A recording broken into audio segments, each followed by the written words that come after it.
Live like a castaway. Lock, stock, and barrel, baby. All right. Maybe we're live now. Checking. Mic checking. All right. Maybe we're live now. Yay, we are. Mic checking. Fantabulous. Let's drop that volume down there. It's going to take me a moment here to do my official, like, all the stuff that gets done. And I also need to... This mouse is just... I'm using... There it is.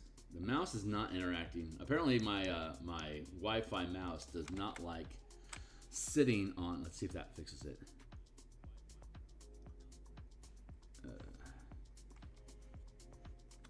Not real. Okay, the screen is offish. Anyway, it'll be fine. Let's get back on point. Yeah, give me a minute or two here to do the social media updates, and then we'll drop in here. We're going to play for a couple hours and doing some class design, subclass redevelopment for the martial power system. And if you are not familiar with what that is, allow me to regale you with my origin story. My name is Phil Kearney. Hey, guys. I create role-playing games, I illustrate them, and I publish online, and I have... start that up again there. So let's see. I've been running D&D games since 1987. I've been a freelance illustrator since 1999, and I've been creating 5e content on DMsGuild since 2017. And what got me started was the Magic the Gathering settings that were being released for 5th edition by Wizards of the Coast. And when Guildmaster's Guide to Ravnica, and then Theros and Strixhaven, when those books came out, those are all Magic the Gathering worlds using... They're in the Magic the Gathering setting, which uses the 5-color magic paradigm of white, blue, black, red, green magic, and all the magic effects that you have correspond with those colors. So as long as you have mana available in the colors that you use, you can cast spells and do things that, like this requires 3 black mana. So if you have 3 black mana, you can tap that mana and have at whatever it is that you're doing. So when Wizards of the Coast, who created Magic the Gathering, started creating settings for Magic the Gathering and Dungeons and Dragons, I think a lot of us thought that we were going to have some cool mechanical ideas for how 5e can use color magic to execute that fantasy of actually like feeling like you're in a Magic the Gathering universe by having a color magic paradigm that was running the world. But they didn't. They just took the setting and some of the like names of stuff and basically converted like reverse engineered it into the 8 schools of magic and spell slot paradigm, which is how Dungeons and Dragons is played. So I understand the decision to do that. However, I think a lot of people, including myself, were unsatisfied with that because it seemed like such a great opportunity for Wizards to really show how you can expand and make use of 5e to be your game. And when they didn't, that's what got me creating content on the DMsGuild. Is since it's a Wizards IP and the setting was official, anyone can create content for Magic the Gathering settings that have been published, Ravnica, Theros, and Strixhaven, respectively. And so I did.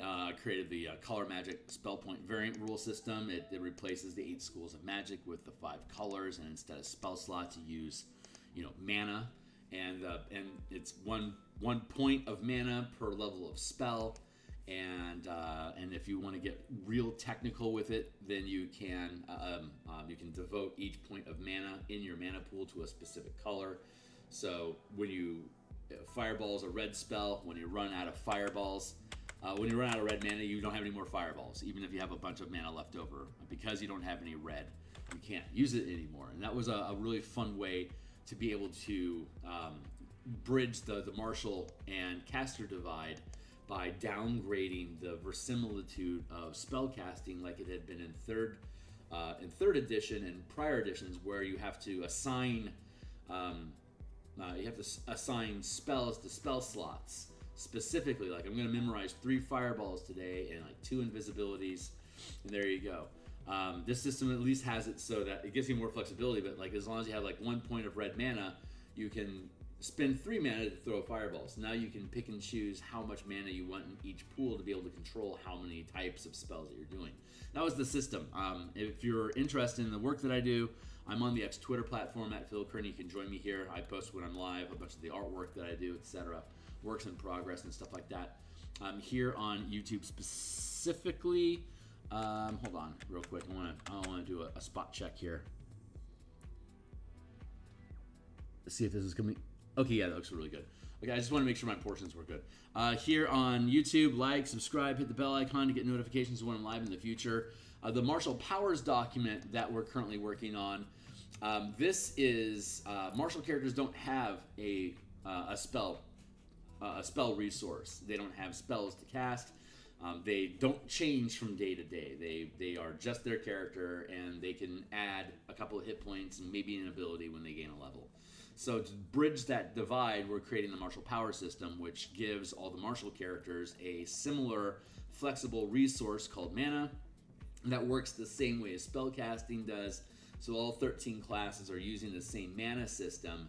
And now if you're a martial, you can use martial powers, and if you're a spellcaster, you can cast spells. Channeling powers, casting spells, they're different and don't mix. So you could have 15 levels of wizard and you have you don't know any power. You could be 15 levels of fighter and not know any spellcasting.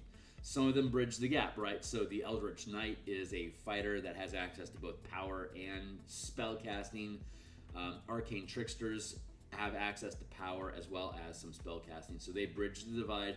And then the Paladin and the Ranger are half-casters. They have access to both spells and powers, so they can freely mix whichever one they want, and they have one mana pool that they pull from both of them.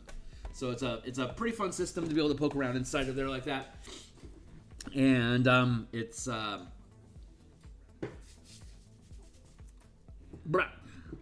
and then once we have this built, we can go the other way. Like we can have Gish Warlocks and Gish Sorcerers that can learn powers instead of spells and use their mana and their sorcerer's meta magic to modify their powers, for example.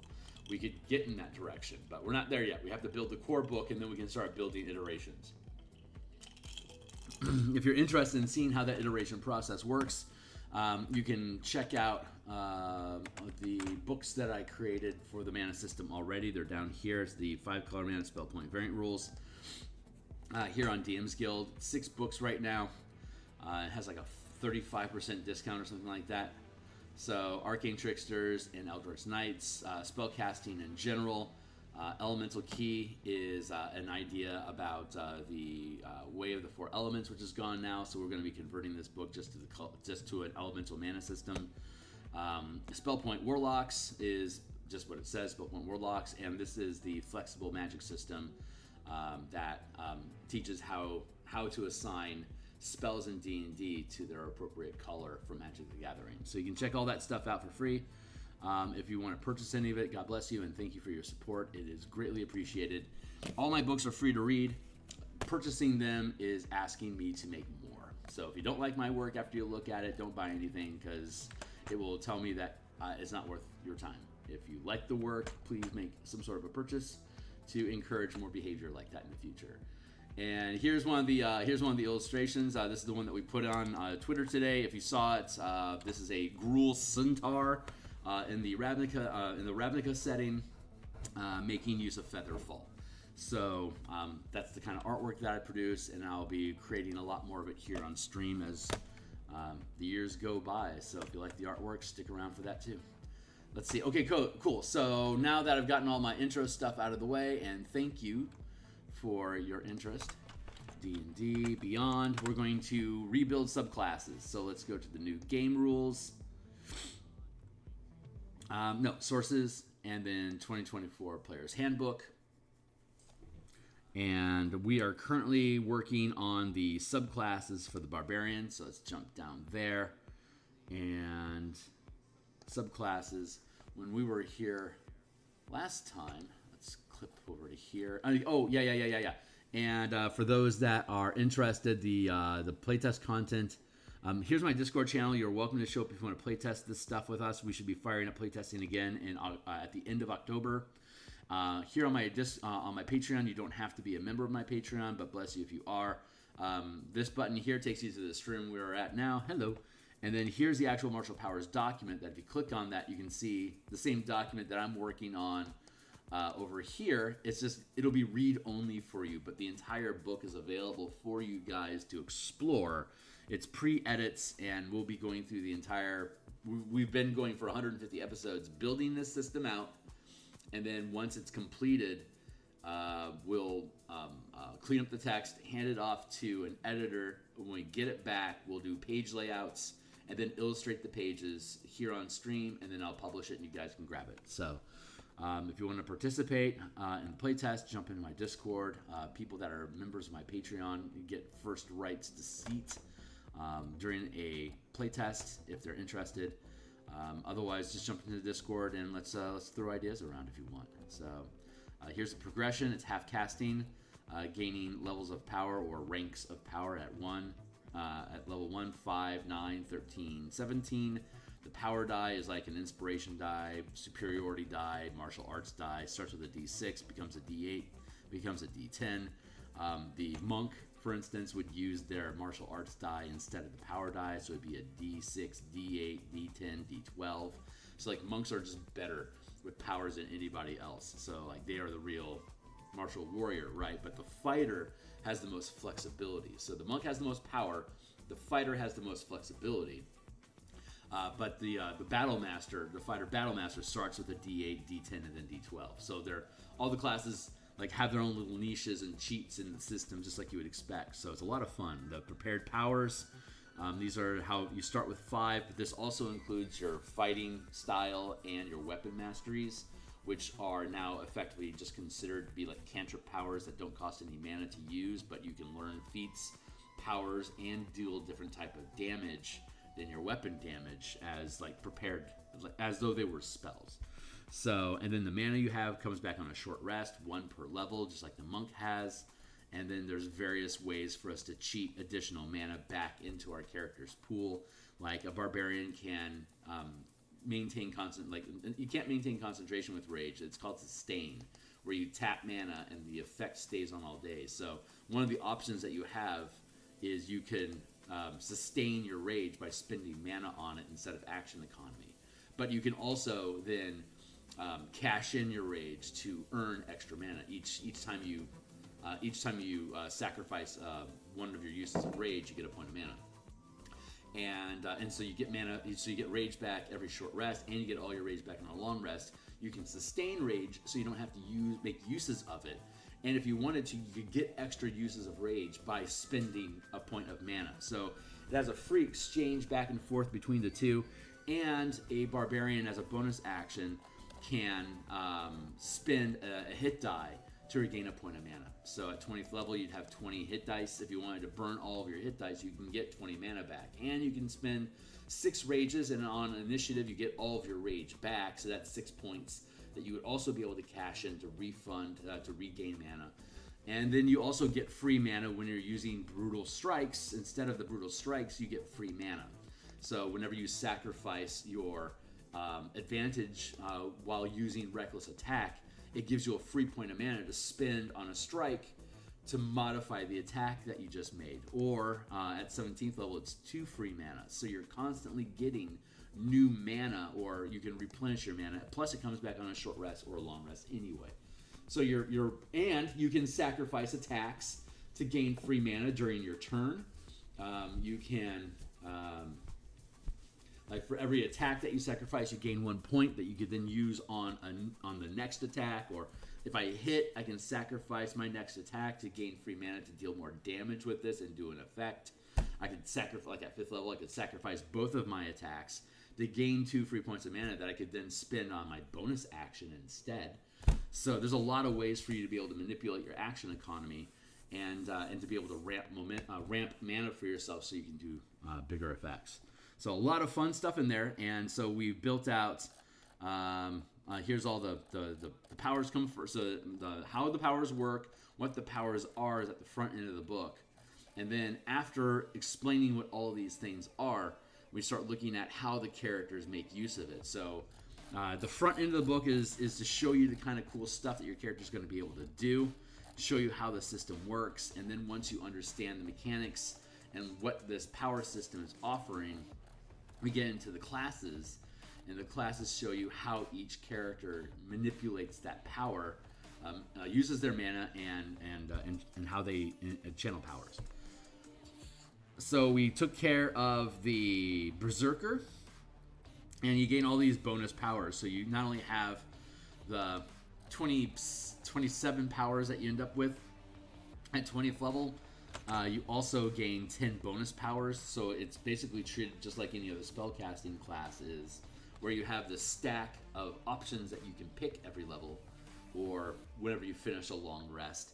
And then on top of that, you have a list of 10 powers that you gain over 17 levels that are always prepared. So you end up with 37 powers, just like a druid would, or a paladin. Paladin has less, but that's okay. Paladin, yeah. Let's see. Get that out of there. I should probably, yeah. We're going to have the paladin and the ranger in the player's handbook. Only gets it goes from 2 to 17 spells, but it doesn't take into account the fighting styles and the weapon masteries, which count as 3 or 4 extra powers depending on how you slice it. And then so they get that 3 or 4, like they get 4 extra powers, and then they have their 17 that takes them to 21. 27 across the board doesn't seem to be like such a bad idea. Let's see. Let's look at our prep comparison again here. So if we take the sorcerer, like all the cantrips, meta magic, and spells that they can prepare together, they start with 6 at first and end with 34 before you add in their subclass. So if you added in subclasses, they would have between meta magic, cantrips, and spells, plus the bonus spells they get from their subclass, that would be a total of 44 spells that they have. A wizard, with all the spells and cantrips that they have combined, start with 7 and end with 30, plus the 10 they're going to get from the subclass. They would end up with 40 options by 20th level. So, and here we go. The cleric and the bard are both at 27. We can see the druid with 26, and then the ranger and the paladin are way down here with 17. So I can see there only being 17 as a half caster because you only go up to 5th level. You don't need the same breadth. You have the martial aspect of your characters that are distracting away from spellcasting. But I am going to argue that they should have just as many as everybody else with this power system, because they could be learning powers or spells. It's just that they can do either one. So we're going to have the ranger and the paladin ramp up to have the same 27 as everyone else. So so the entire system, everyone is in this 26 to 34 pocket.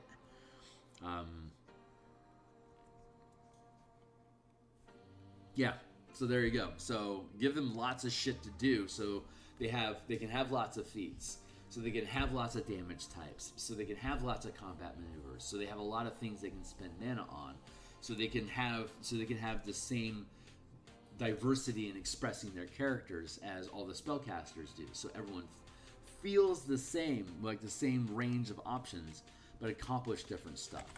So that's some pretty good ranting I got going on there. So we got the Berserker done. We've converted the class features to either stay the same if they don't, or to upgrade them so that they use the power system or curve in with how the power system works. So we took care of the Path of the Wild Heart. I just want to revisit here real quick. You can channel Beast Sense or Speak with Animals spells as first rank sustain powers. So like the Beast Sense and Speak with Animals, those are things that you could cast as rituals, but we allow you to instead make them sustained powers. So like you can have a number of a total number of mana equal to your max rank of power worth of sustained powers active at once. So at 17th level, 5th rank, you can have up to 5 mana tapped at once to sustain up to 5 ranks or 5 mana worth of sustained powers. So like 5 first rank sustained powers, or a second rank and a third rank power, or like a third rank power and 2 first rank powers. In a combination like that, you can have them all active at the same time, and they don't require concentration. You just turn them on and they're on. So in this sense, if you wanted to, you could turn Beast Sense on and have Beast Sense with your chosen animal literally all day until you begin a long rest. And you could have Speak with Animals. You would just be able to speak with animals constantly, just as a flavor thing. They're not going to provide you a lot of information, but they do give you a little bit of information, an alternate way of like making a perception check. Instead of perceiving the forest around you, you could ask the critters around, hey, what's going on around here? And they'd be able to tell you, and that becomes a flavor thing that doesn't really change the scope of what your character can do. It just creates a new manner of doing it, and you can turn it on and off at will, and it'll stay on for however long you're willing to leave the mana. And then you get Burn a Rage and get the mana back, so you can talk angrily. you can talk angrily with the squirrels. Yeah, so I like that feature, and I like that mechanic that we discovered with the first rank sustained powers for sustaining these things. There's nothing broken about this stuff to be able to sustain it. It's awesome. When you activate your rage feature, you gain one of the 3 options listed below. Bonus action on following turns, you can take both the dash and disengage actions together. That's really good. And while you rage is active, your allies have advantage on attack rolls against enemies of yours within 5 feet. You gain one of the 3 options below. You can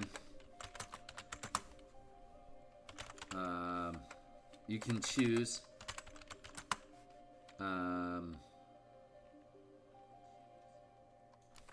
let's see. You can sustain the other choices as first rank powers.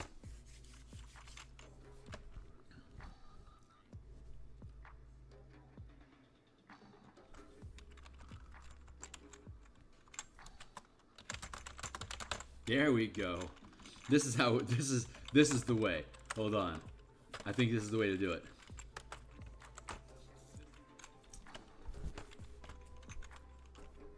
You can sustain the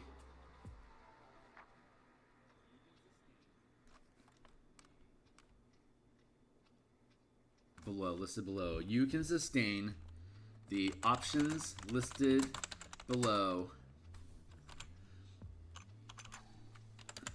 You can sustain each of the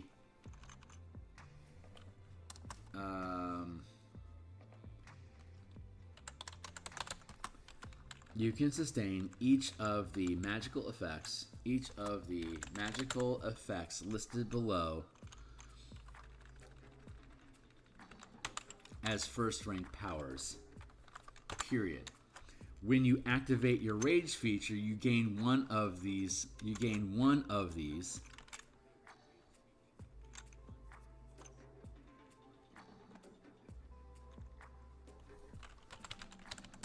3 magical effects listed below as first rank powers. When you activate your rage feature, you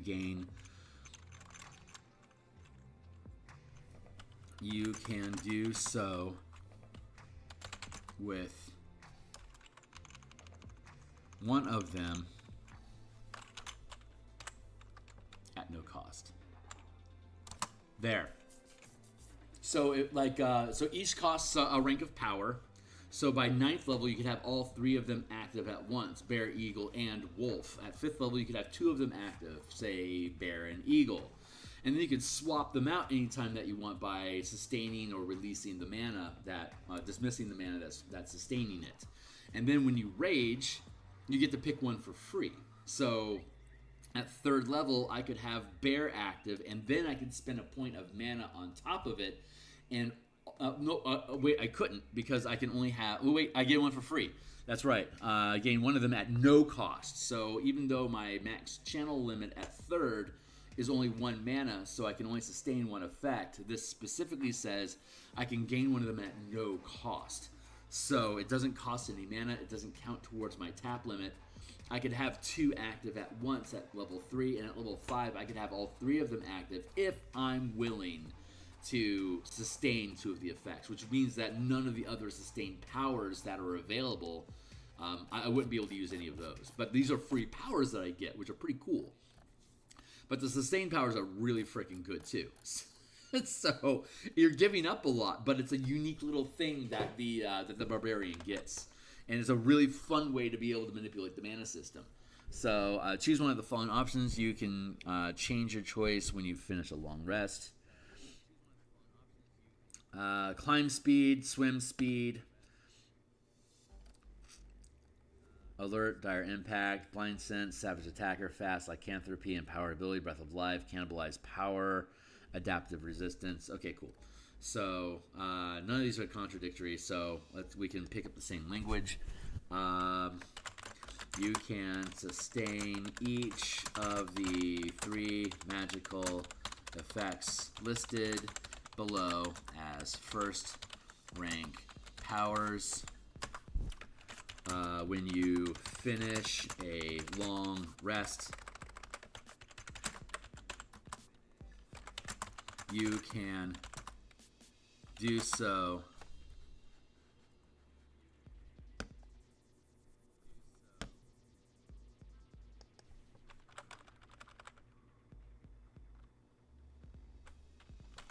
with one at no cost.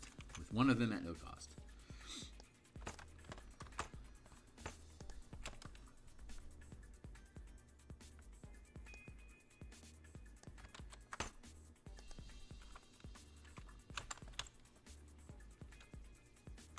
There. So, in this selection, each of them also costs a rank of power, but when you finish a long rest, you can do so. When you finish a long rest, you can do so with one of them at no cost. So, you get one for free whenever you wake up. Otherwise, you can sustain both of them if you want them. These also happen to be powers that you can learn. Cliff Runner and Swift Swimmer, I think. Aquatic Adaptation is what Salmon is.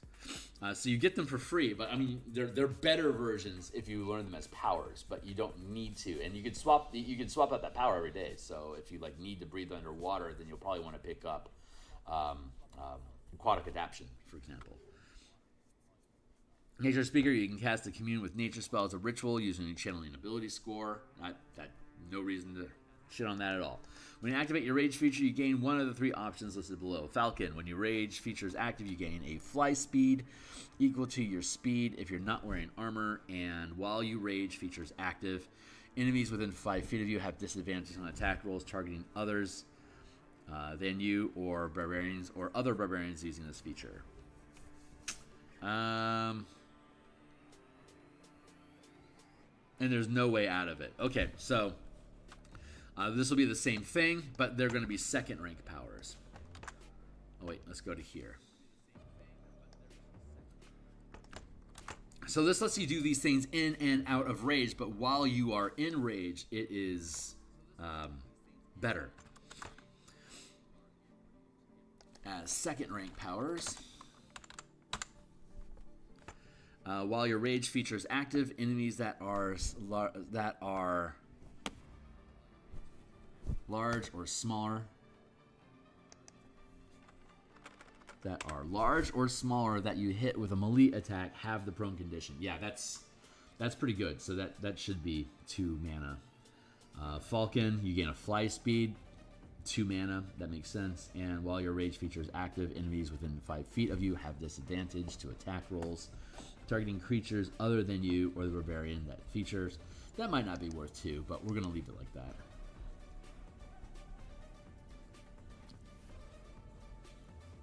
Targeting creatures other than you or other barbarians using this feature. Nice. Okay, cool. So that's a really great glam up. Like this character is always useful, but while you're raging, it gets even better. So you have a lot of things you can maintain your mana with. So I am not familiar with Path of the World tree at all. This is brand new to me. We get to build a brand new list of powers, and we get to figure out how these features work. So this is really exciting. So give me a second here to grab this list of stuff. We'll pick this all up here, copy, and we'll drop down here, paste, and then we'll get rid of this line. So let's figure out what these new things are.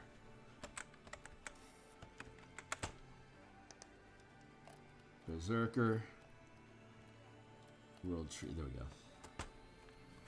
Vitality of the tree, level 3. So we're updating the titles of stuff. Vitality of the tree.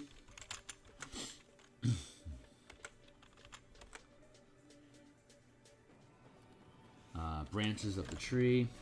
Is that 6?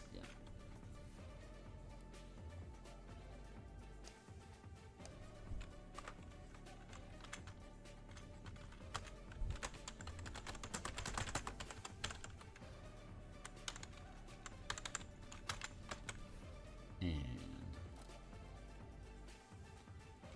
Battering roots.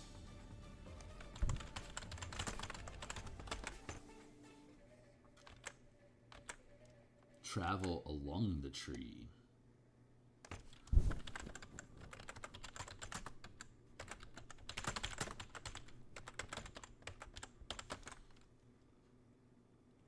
Along should be capital. Just so you know, transition prepositions are capitalized in titles if they're more than 3 letters long. That's a general Chicago style rule. That doesn't seem to be used here. But I'm going to use it. So let's see what we're going to build here.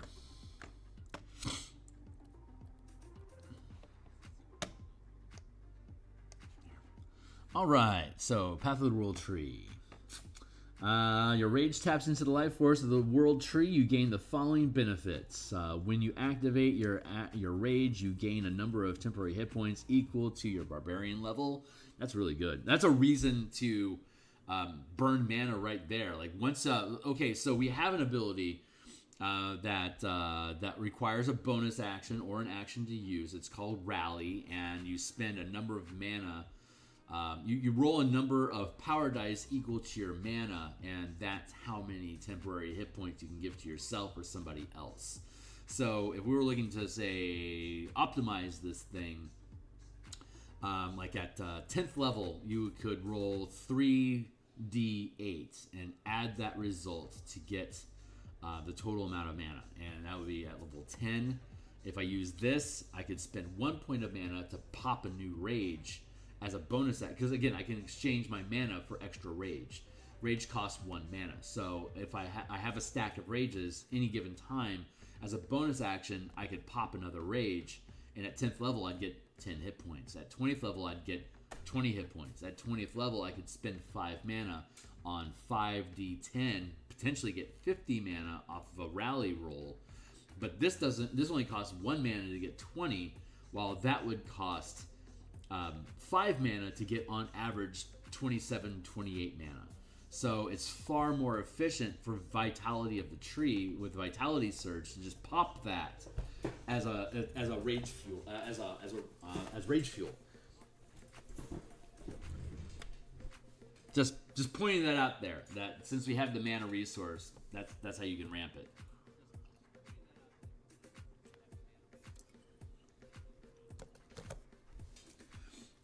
Insanely efficient.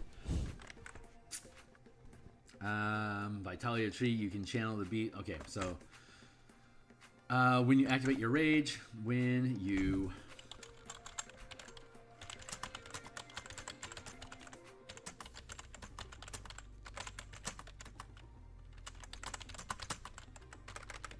temporary hit points equal to your Barbarian level, period. Barbarian is capitalized, temporary hit points is capitalized, activate your rage. Okay, cool. Hey, I'm getting how this stuff works. Life giving, that is called Vitality Surge.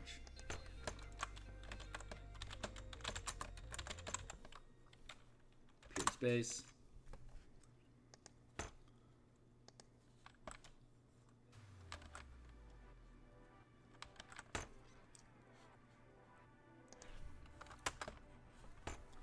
So any way I want to bend that.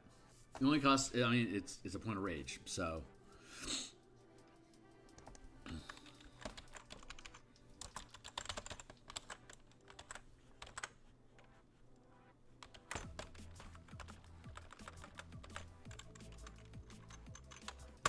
Vitality Surge, Life-Giving Force.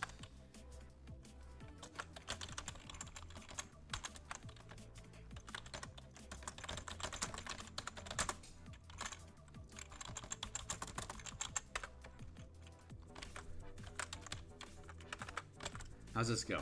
At the start of each of your turns, while your rage is active, you can choose another creature within 10 feet of yourself to gain temporary hit points. To determine the number of temporary hit points, roll a number of d6s equal to your rage damage bonus and add them together. If any of these temporary hit points remain when your rage ends, they vanish. At the start of each of your turns, while rage is active, you can choose another creature within 10 feet of yourself to gain temporary hit points. To determine the number of temporary hit points, roll a number of d6s equal to your rage damage bonus. It's 6 at 20. 66 is up to potentially 36. It starts with 2d6 and ends with 6d6 anytime. How can I curve that out? I like the idea of using power dice with this. You use a d6 at first level, and you'll end with a d10 up to 5th rank. At the start of each of your turns, while your rage is active, you can choose another creature within 10 feet of yourself to gain temporary hit points. Determine the number of temporary hit points. Another creature equal to your barbarian level. So I can get 3 temporary hit points as a with Vitality Surge, but I can give somebody else 2d6 temporary hit points every round.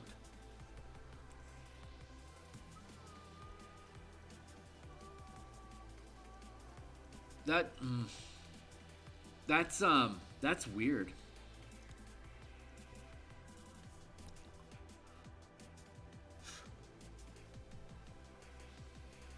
Huh.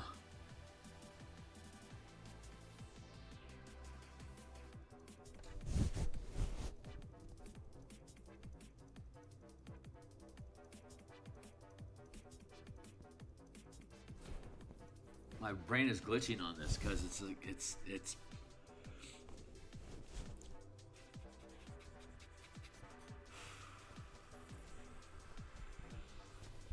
let's see.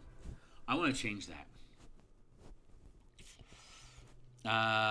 Let's see. So at 20th level, it would be 6d6. So it would average around 21 points that you would be getting back. 18 plus 3 is 21. That's where that came from. So 6 times half of a d6 is 3. So 6 times 3 is 18. And then a half point per die times 6.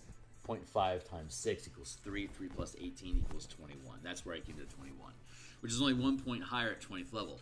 So what I think I want to do instead, I don't like this power. Forgive me for being cranky like that, but I'm going to change it. So life-giving force.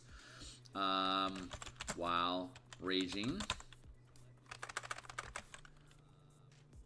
That's right. While your rage is active at the start of each of your turns. Yeah, each of your turns, you... Oh, I see how they're wording it. While your range is active at the start of each of your turns, you can...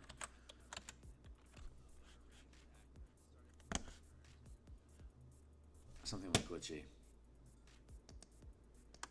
You can choose, what is it? You can choose, yeah. Choose another creature to gain within 10 feet. Within 10 feet of yourself.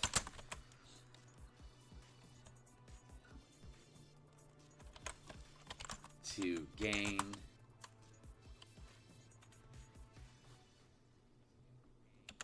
a number of, check this out, a number of temporary hit points equal to the amount you have, period.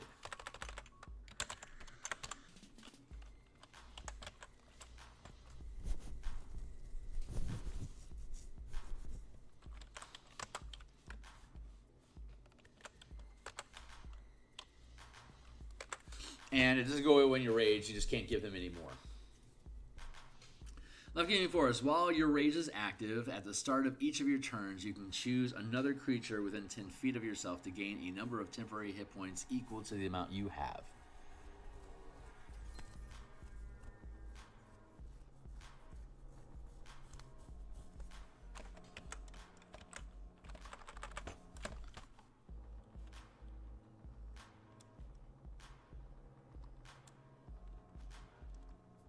Yeah, I think that's the way to word it.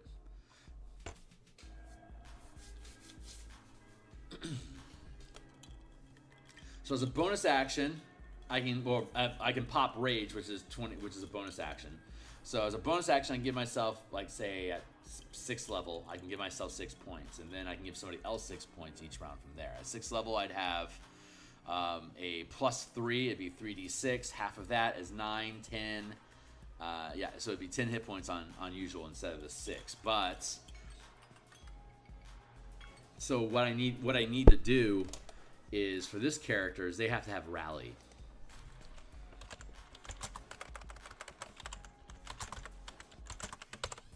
This is the one that allows you to spend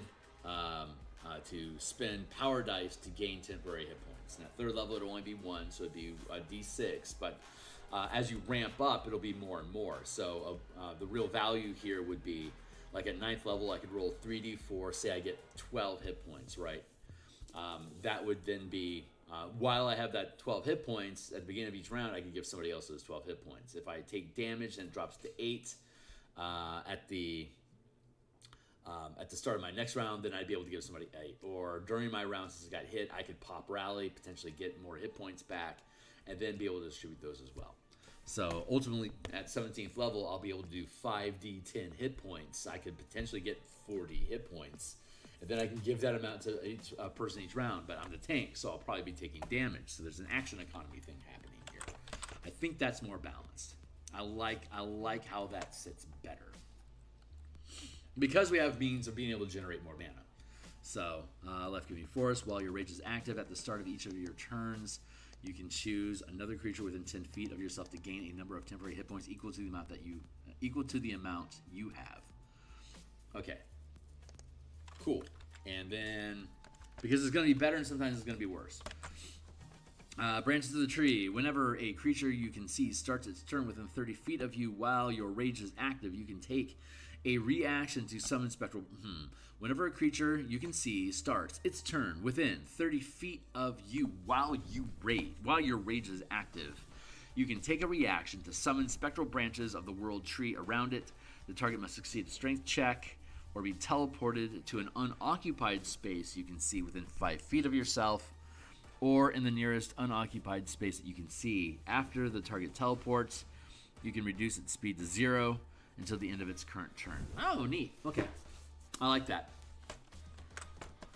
That's actually super cool, and I have no reason to change it. Whenever a creature you can see that starts its turn within 30 feet of you while your rage is active. Whenever a creature you can see starts its turn within 30 feet of you,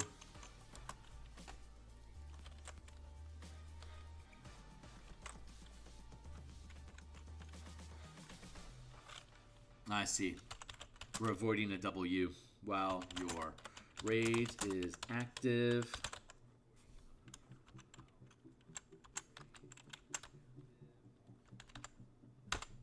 whenever a creature you can see that starts its turn within 30 feet of you while your rage is active, whenever a creature you can see starts its turn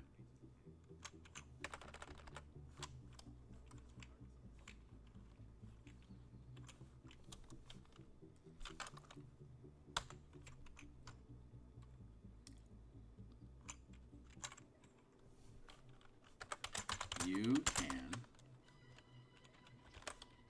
take a reaction to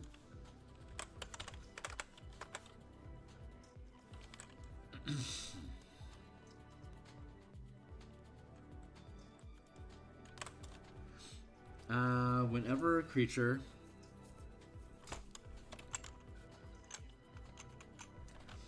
you can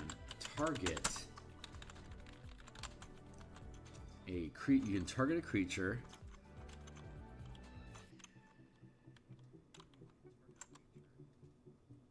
you can see that starts its turn. You can target a creature you can see that starts its turn within 30 feet of you while you rage to make a strength saving throw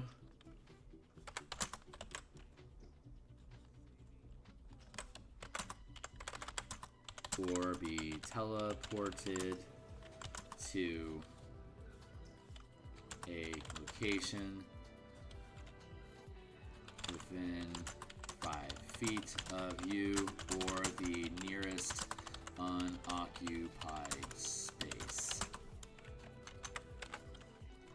You can then choose to reduce its movement to, well, it's move speed, right? You can then choose to reduce its speed to 0, right?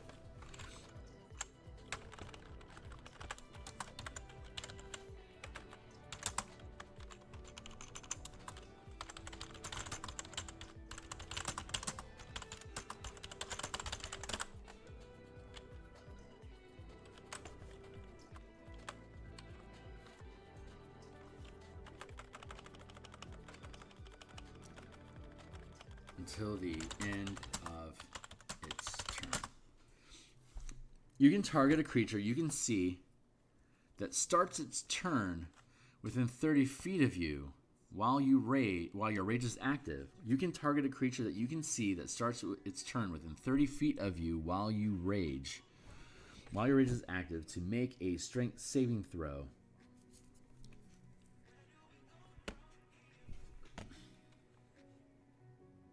Let's do it like this. While your rage is active, you can target a creature that you can see within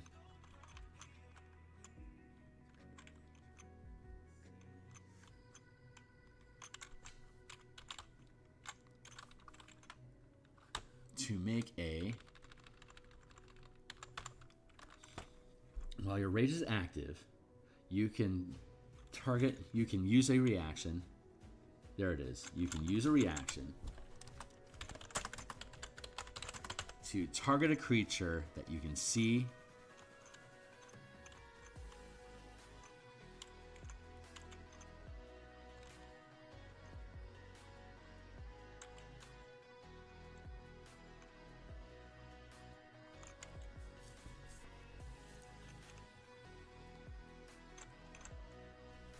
to make a creature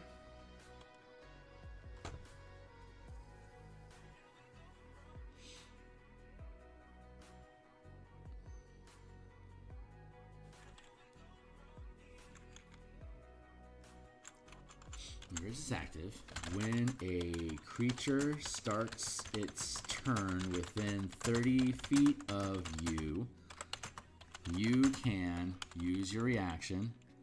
There it is.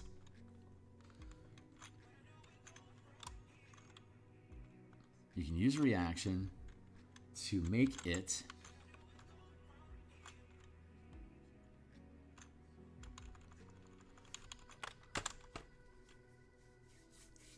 you can target you can use your reaction to target that creature, there it is, to make a strength saving throw or be teleported to a location within 5 feet of you or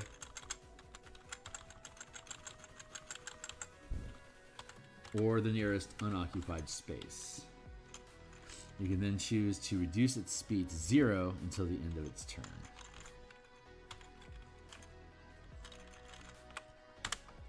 There we go. To make. While your rage is active, when a creature starts its turn within 30 feet of you, you can use a reaction to target that creature to make a strength saving throw or be teleported to a location within 5 feet of you or the nearest unoccupied space. You can then choose to reduce its speed to 0 until its next turn, until the end of its turn. So I can just loop that and just basically keep it planted in place, pardon the pun. That's really cool. Any space, so it could be the space it currently occupies already, as long as it's within 5 feet of it. I like that. Battering roots, let's see what that does.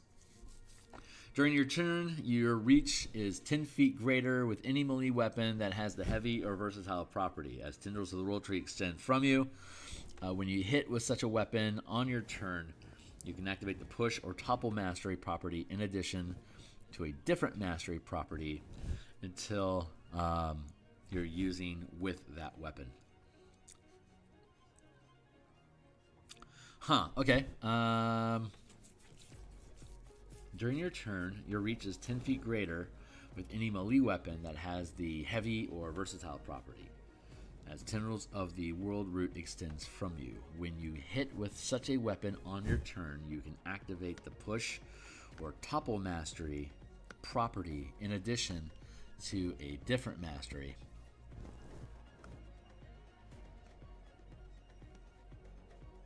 You're using with that weapon. Oh, okay, I get it. Okay, and that's relevant, so we do need to translate this. Cool. During your turn,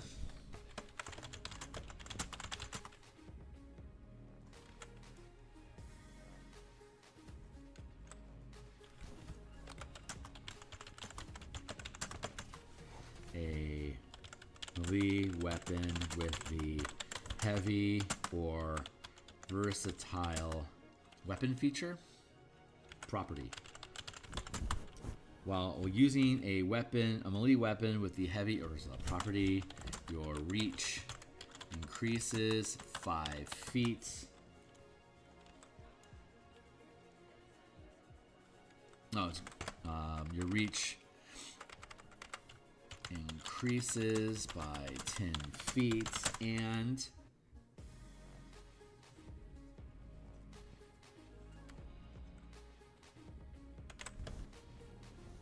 when you hit with that weapon during your turn,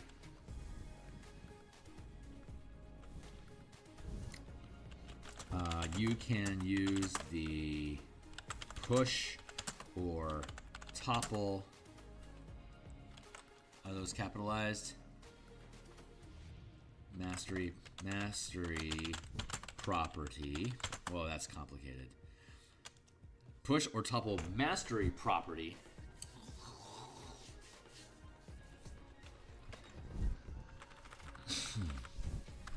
Use the push or topple combat mastery.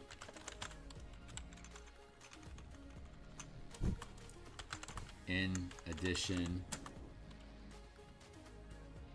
to another mastery or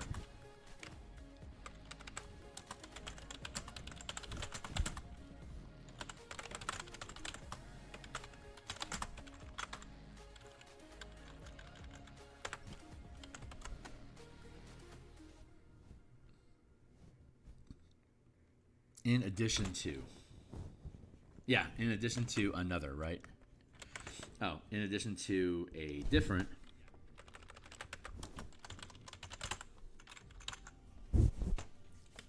Cool. Okay, great. Because when you're using combat masteries are basically weapon cantrips. So you can't cast a cantrip and a spell at the same time with the same action. Just like you can't, you can either use a strike power enhances your damage. You hit with something, you spend mana, you do more damage in an effect. So it's like the old paladin smite spells, right? And a mastery is like a paladin smite spell, but it's a cantrip. It doesn't cost any mana. It just has to be something you know how to do. Either because it's part of the weapon and you're proficient with it, you automatically can use that weapon's mastery, or if you've specifically prepared a type of any of the masteries. Assuming that the type of weapon, like you can learn the nick property, even if the light weapon doesn't have it. But if you dual wield with those Nick weapons, then you can use the Nick feature, even though those weapons don't necessarily have the Nick feature, if they're light melee weapons. So like they have the cleave feat requires you to use a melee weapon, but as long as you are, you can use cleave. You can't cleave with a ranged weapon, for instance. So there you go. Battering roots. We just figured that one out, and now we have travel on the tree. So this is going great. When you activate your rage as a bonus action while the rage is when you activate your rage and as a bonus action while your rage is active, I like that language. You can teleport up to 60 feet to an unoccupied space you can see. In addition, once per rage, you can increase the range of that teleport to 150 feet. When you do so, you can also bring up to 6 willing creatures who are within 10 feet of you. Up to 6 willing creatures who are within 10 feet of you. Each creature teleports to an unoccupied space of your choice within 10 feet of your destination space. Jesus, okay. So this is knowing that at 14th level you only have 5 rages, and at 20th level you only have 6. So it's hard capping the amount of rages that you have per day, but we don't have that limitation because we can spam rages by converting mana into rage. So 2 rages at 14th level, it's 5 rages, and it ends up being 6 rages at 17. So we can't do it like that, but what we can do instead is give it a mana cost. Because that's like above with the temporary hit points that you gain, that required you to pop a rage to give yourself more temporary hit points. And that was really efficient for your character to do that. And it's also only a 3rd level class feature, and it doesn't scale as hard as the mana does.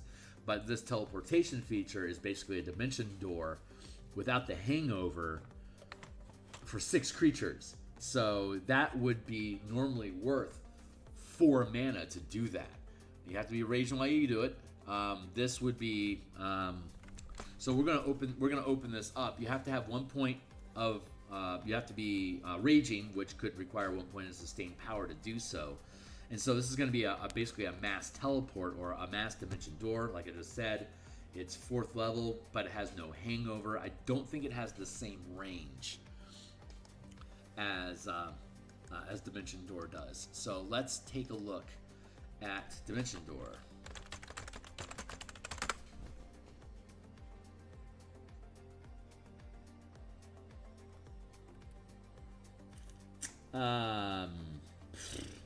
So we have free rules. We have 2014 rules, Legacy. But what about like the actual not free rules? Well, if it's in the free rules, let's just go ahead and use it. Free rules 2024. Cool. Was it 2024? Yeah. Dimension Door free 2024. 4th level, so it's 4 mana, 500-foot range at 4th level. You arrive at the exact spot desired. It can be a place you can see, one you can visualize, or one you can describe by stating distance and direction, such as 200 feet, straight, blah, blah, blah. You can also teleport 1 willing creature. The creature must be within 5 feet of you when you teleport. If you, the other creature, or both would arrive at a space occupied by a creature or completely filled by 1 or more objects, you and any other creature arriving takes damage. So this is 500 feet with 1 other person. Did they get rid of the hangover?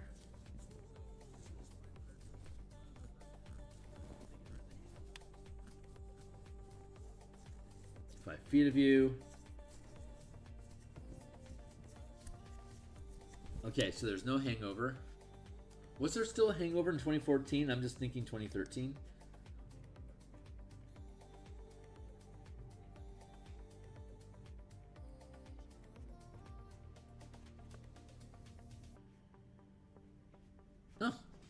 And fails to teleport you. Do we have that language? And fails to teleport you.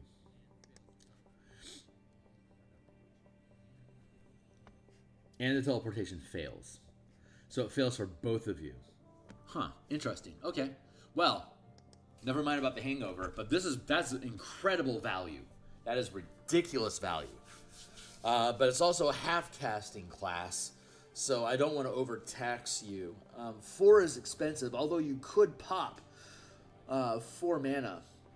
And you get more people, but you have less distance. Yeah, let's make it 4 mana. You can do it any time that you want.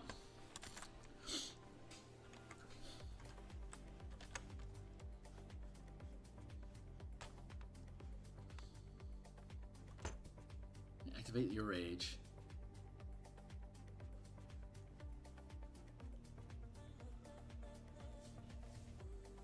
In addition, okay, so when you activate your rage and as a bonus action while your rage is action, so it's both. First and then the following round again.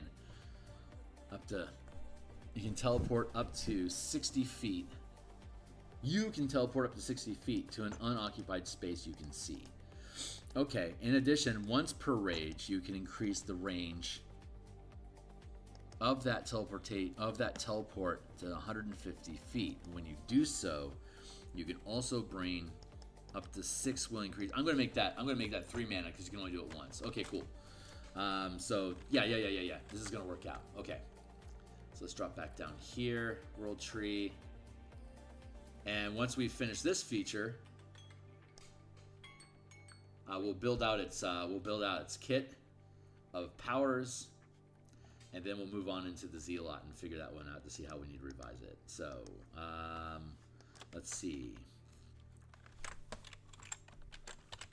When you activate your rage and as a bonus action while raging,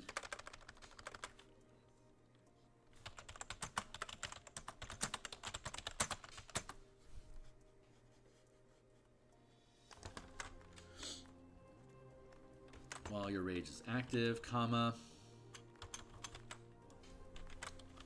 you can teleport up to 60 feet away to an unoccupied space you can see. Yep, you can see. In addition, once per rage, you can, in addition,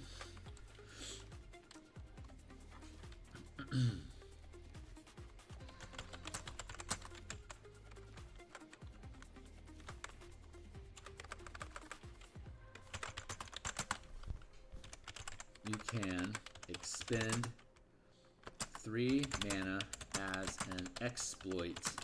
When you do,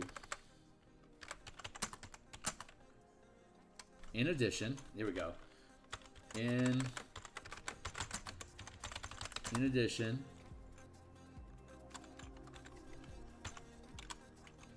you can expend 3 mana as an exploit when you do.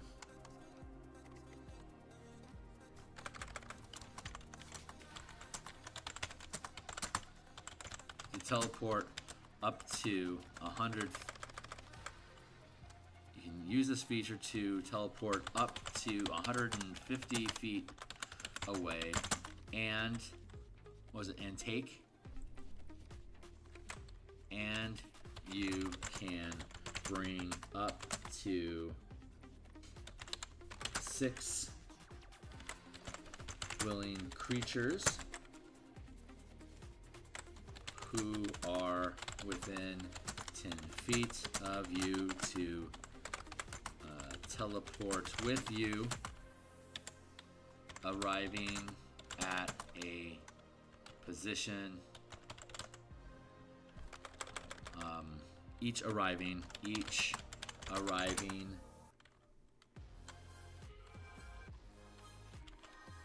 in an unoccupied space you can see within an unoccupied space within 10 feet of you that you can see, period.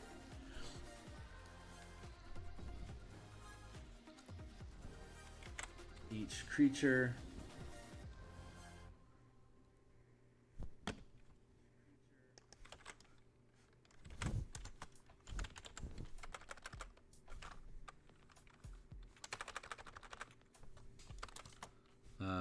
to an unoccupied space within 10 feet. To an unoccupied space.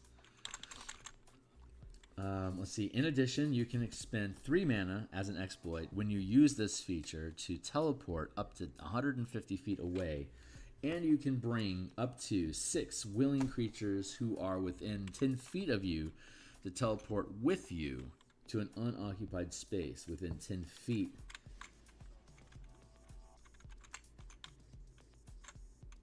To teleport with you. Each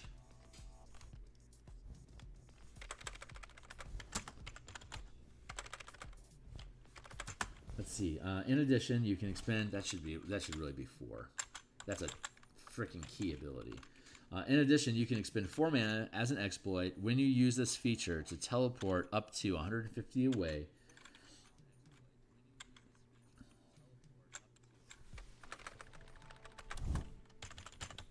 As a kicker, when you use this feature to teleport up to 150 feet away, and you can bring up to 6 willing creatures who are within.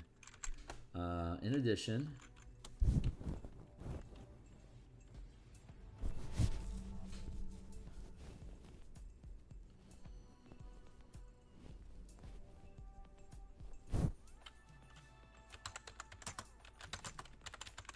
let's go with it. Once per rage.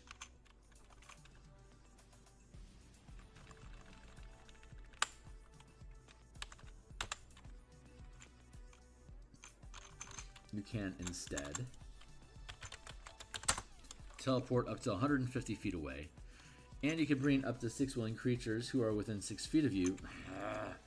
But the rage cost. In addition, it's free once, but they're capped at 6.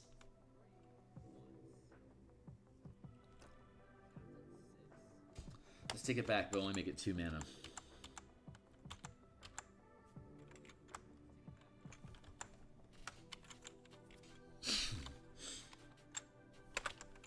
You can expend 2 mana as a kicker. There we go. There we go. That's good value, and it should be affordable. In addition, you can expend 2 mana as a kicker when you use this feature to teleport up to 150 feet away, and you can bring up to 6 willing creatures who are within 10 feet of you to teleport with you. Each creature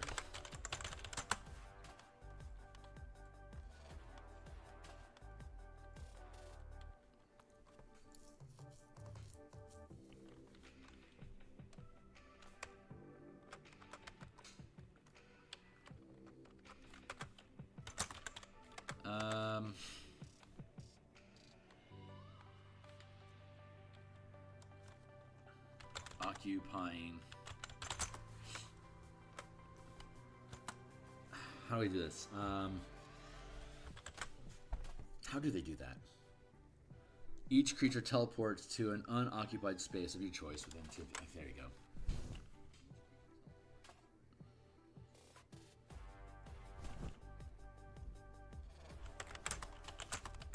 To a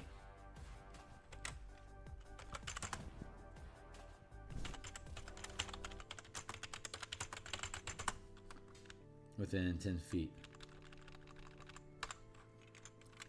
In addition, you can expend 2 mana as a kicker when you use this feature to teleport up to 150 feet away, and you can bring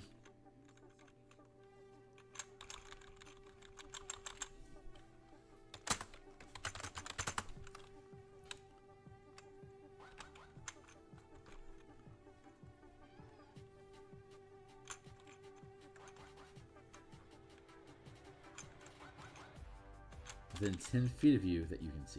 There you go.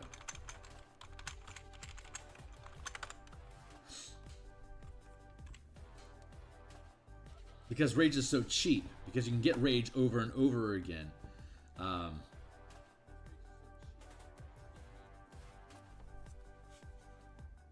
Is that true? Did we build? I think we built that in, right? Let's double check. Mana empowered rage. At first level, you can choose to sustain rage as a first rank power instead of using an action to extend your rage each turn. In addition, you can expend You can expend a use of rage to regain 1 point of mana, and you can expend any amount of mana to regain an equal number of spent rages. There you go. Yeah, it's reversible.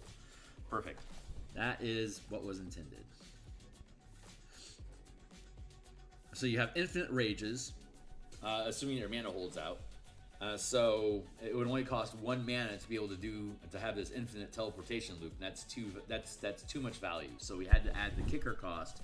But because you're going to pay mana each time we do it, we can remove the restriction on how often you can do it. You can just do it whenever you want. So that's really handy.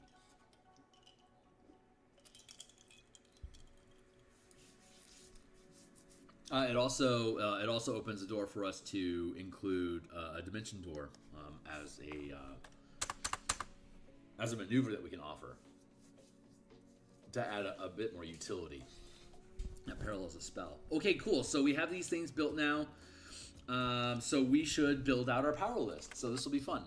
So we'll go down to here, and what time is it? It's 10:30. So we still have an hour and a half. We're doing pretty good. You know what? I need to fuel up on some more coffee. So give me a second here. I really like the 2024 language in general. The design direction allows characters to do a lot more stuff. I'm sure it's all going to feel samey in a little while, but until we all get very used to all this stuff, these new features, they feel fresh. And they're taking classes in interesting directions, and they're leaning into martial characters being more magical. So I like that, and the way that they're stacking action economy and resource usage. I think it really curves in well with the stuff that we're developing with this supplement. So I'm really excited about that. So we're going to go back in here and look at the tree. Let's look at some of the cool stuff that we get. So we have the rally effect seems pretty obvious, right? So let's go down to maneuvers. Maneuvers can be used as actions or as bonus actions. You spend the mana, you do the thing. I'll look at rally again. You and one ally you can see gain a number of temporary hit points equal to the total of 1 power die rolled for each point of mana spent. So first level would be 1 roll. I get it, you get it. There we go. What's other cool stuff that we can do? Maybe we should pick out the highlights. Life force, giving life energy, flatten, goad, quick help, quick investigation, rally. Have that already. Shunt, allied assault. Let's see what happens at 6. Battering roots. During your turn, while using a melee weapon or with a heavy or versatile property, your reach increases by 10 feet, and when you hit with that weapon during your turn, you can use the push or topple combat mastery in addition to a different combat mastery or strike power. Okay, that's cool. Topple. So that feels like a trip push effects, and that's at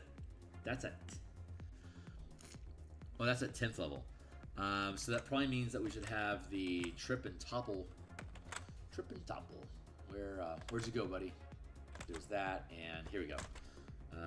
Let's go with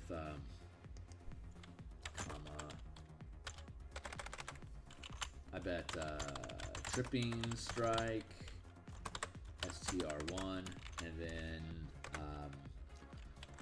thundering strike, STR1. Thundering strike pushes people. Tripping strike knocks people down. So, and then by 10th level, you get both trip and topple for free. So then you could complement it with, like if I trip somebody with the feature, then I could use Thundering Strike. If I want to push somebody with a feature, I could also trip them with a strike. So that's complementary. Teleport, there we were. 6th level, when the range is active, you can start your turn within 30 feet of you. You can use a reaction to target that creature to make a strength saving throw or be teleported to a location near you. Shunt, I think, fits in nicely here. Yeah, that feels on flavor. Let's go with Shunt. And that's a maneuver, so let's go to 5th. Shunt.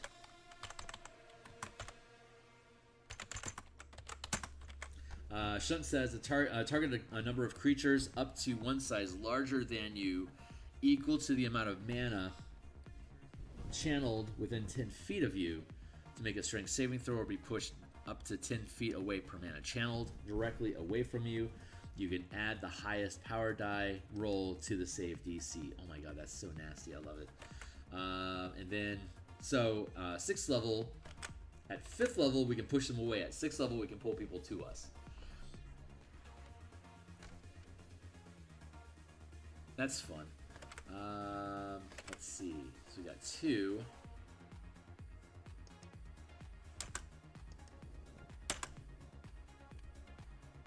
Teleport. Flicker Pounce. That's what I'm thinking about. That's a maneuver. I think it's is that a 2nd rank maneuver? Oh, it's a 3rd rank. Flicker Pounce. You can teleport up to 30 feet away to a space within 5 feet of a creature that you can see and make a weapon attack against it. If the attack succeeds, you can choose to teleport back to your original position. If the attack fails, you don't teleport the 2nd time. So, Flicker Pounce. Now that is 3rd rank, so that comes in at 9th. Flicker Pounce. Maneuver.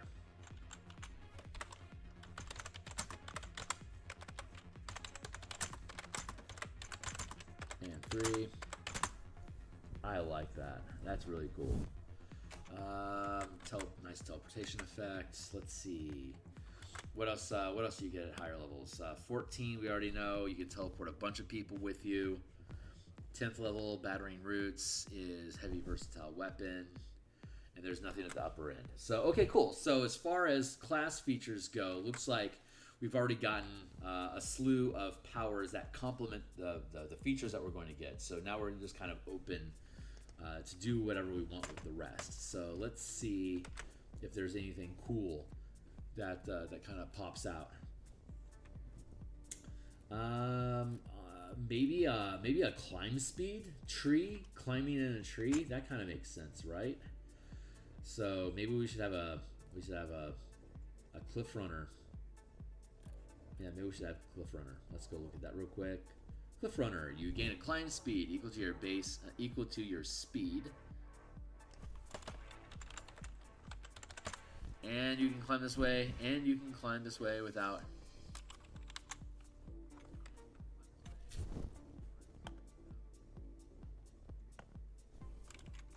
using your hands. Period.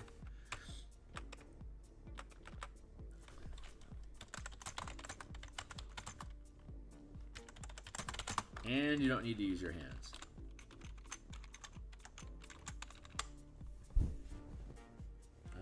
Yeah, it's not bad. I mean, it's kind of tree-ish.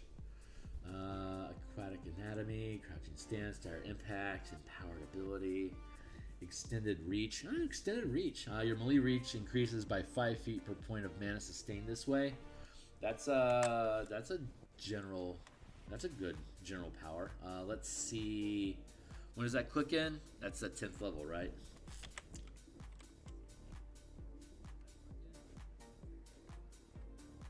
It's 5 feet per mana sustained. It's not bad. Yeah, let's give it to him. And that's 1st rank, right? Yeah, it's 1st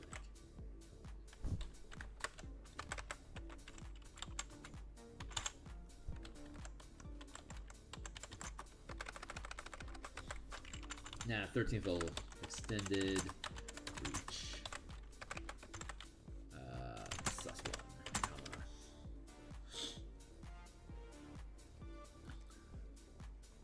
There we go. Yeah, your melee weapons reach.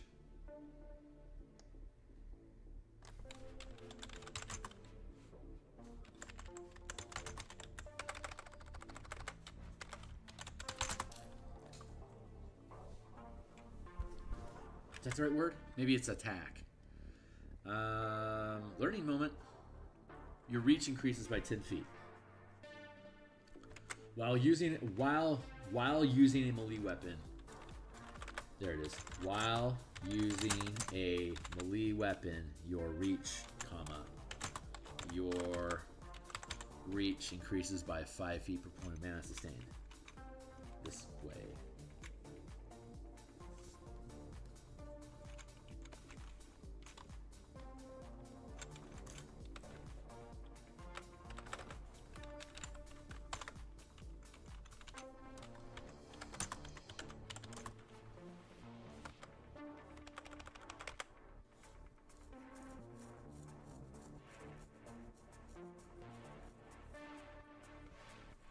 No, it's just general. Because we already know what reach is. It's just extending. That automatically applies to the weapons and on our attacks or other weapon attacks that you're using. Okay, cool. Simple. Extended reach makes a lot of sense. And coming in at 13, you can obviously gain at first level, but at 13th, now that you have the, at 10th level, you got the expansion. 13th level makes sense that it would just automatically be able to further expand beyond that, which is where that philosophy is coming from. Let's see. Range Skirmisher, Road Stance, Trap Springer, Auto Attunement, Castigation, Deathly Presence, Giant Growth, Strange Metabolism, Tremor Sense. Tremor Sense isn't crazy. Ghost Walker, Mind Sense, Wind Strider. Hey. Master of Fate. I only need, what, 1, 2, 3, 4 more? I think we're okay with the sustained powers. Let's go into strikes and see if there's more cool stuff that we can pick up. Cliff Runner.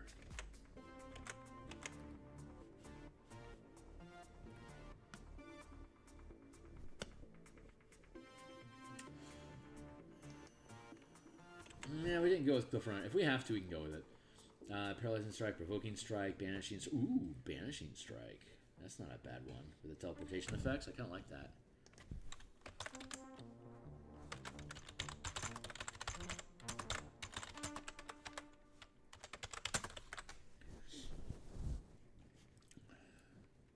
Poisoning Strike, Sweeping Strike, Life Stealing Strike,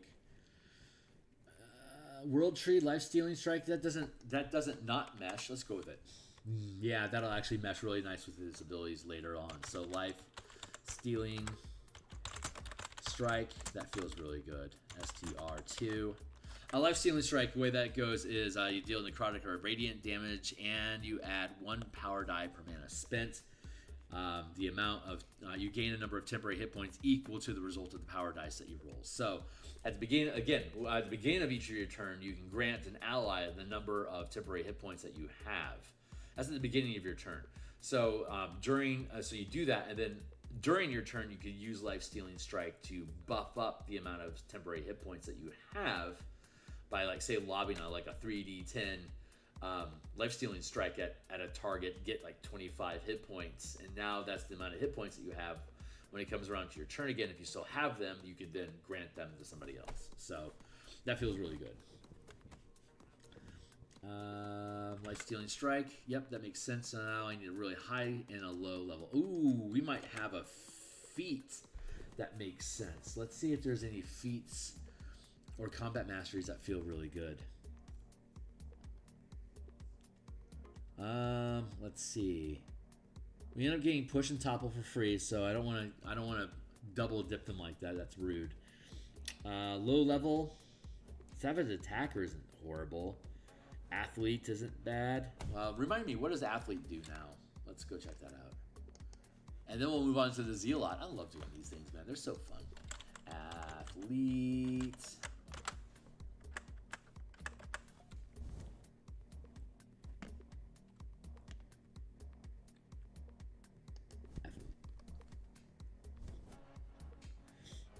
Climb speed equal to your speed. When you have the prone condition, you can right yourself with only 5 feet of movement, and you can make a running jump without moving. Not really what I'm looking for. Chain Strike, Charger, Shaft, Crossbow, Crusher, Defensive Duelist, Dual Wielding, Efficient Power, Grappler might... Nah, you're not really bound up that way. Piercer, Poisoner, Polearm Master, Sentinel. Sentinel might not be bad. Skulker, Slasher, Speedy.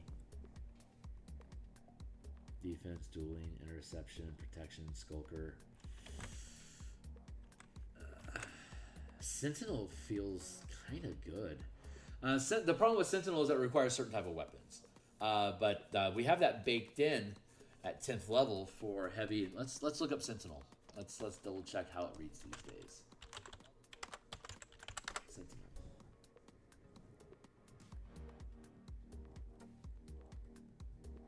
Player's Handbook 2024. Immediately after a creature within 5 feet of you takes the disengage action or hits a target other than you with an attack. Halt. When you hit a creature immediately after the disengage action.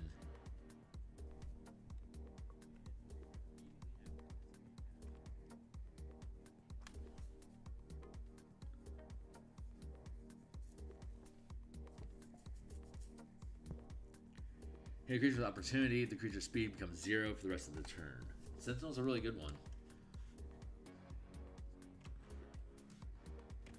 Alright. Disengage. No, rally and comma Sentinel. That's feet. There. And then we only need one more power. So let's go up here and pick at reactions. Maybe there's a cool reaction I like. Oh, Anchor! What a great solution. Anchor, as a reaction to a creature you can see moving, teleporting, or shifting planes, whether voluntarily or forced. Before doing so, it takes 1 power die of damage per mana burned and must succeed a charisma saving throw against your channeling DC. If it fails and succeed a constitute charisma saving throw, we already know it's going to be against. If it fails, it can't move, teleport, or shift planes until the beginning of its next turn. A falling, flying, or swimming creature targeted with this power remain fixed in space. Remain fixed in the space it occupies.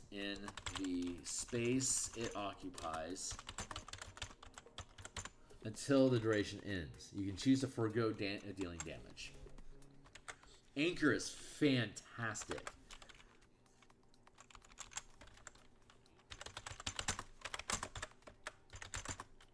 No, it's a reaction. Wow, that is a good one.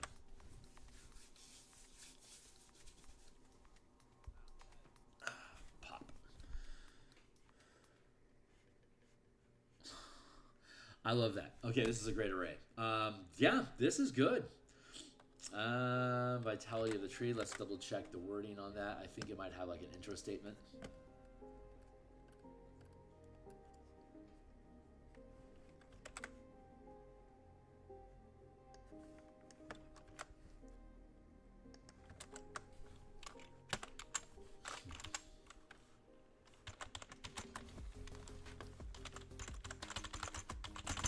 Your connection to the world tree provides magical support. Fuck you.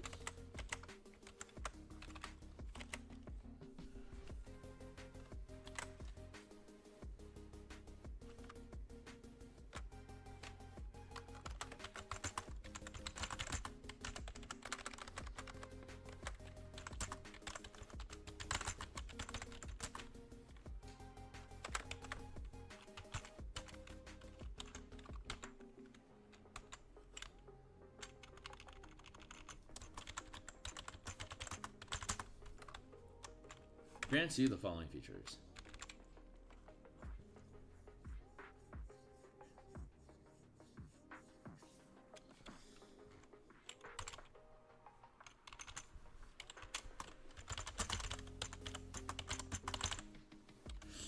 Your connection to the life force of the world tree grants you the following features: vitality, vitality surge, and life-giving force. Block. There you go.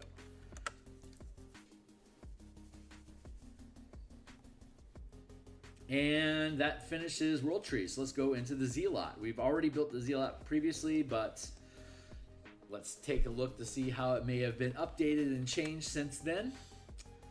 And let's see, we're at 1040 now, so we'll probably get through. Maybe we'll get through one of the fighter subclasses.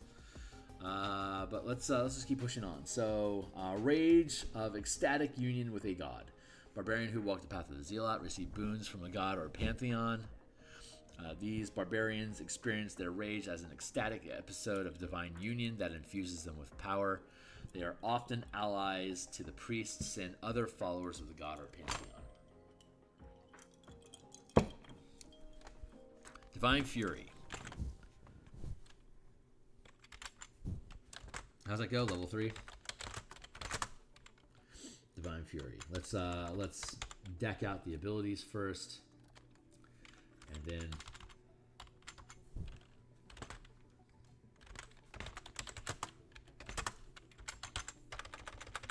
Warrior of the Gods. 6 Fanatical Focus.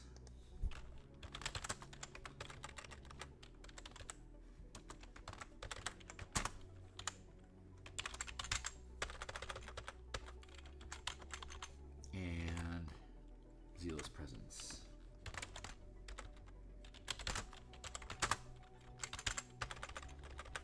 Finally, Rage of the Gods.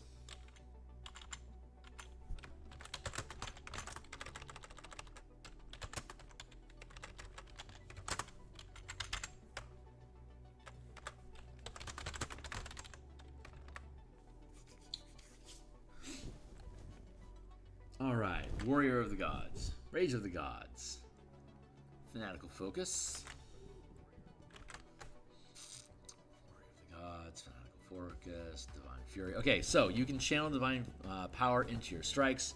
On each of your turns while your rage is active, the first creature you hit with a weapon or an unarmed strike takes extra damage equal to d6 plus half your barbarian level.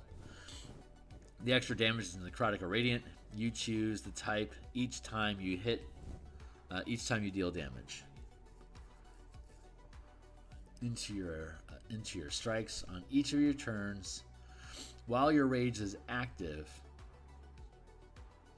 the first creature you hit with a weapon or unarmed attack takes extra damage equal to d6 plus half your a divine entity helps ensure you can continue the fight. You have a pool of 4 d12s that you can spend to heal yourself. As a bonus action, you can expend hit dice from the pool, roll them, and regain a number of hit points equal to your roll's total. Your pool regains all dice when you finish a long rest. The pool's maximum number of dice increases by 1 when you reach barbarian levels. I'm going to change that. I've got ideas for Warriors of the God. I'm thinking I want to manipulate hit dice with that instead.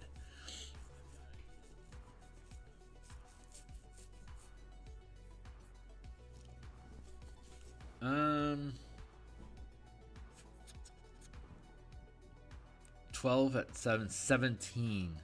7 dice at 17.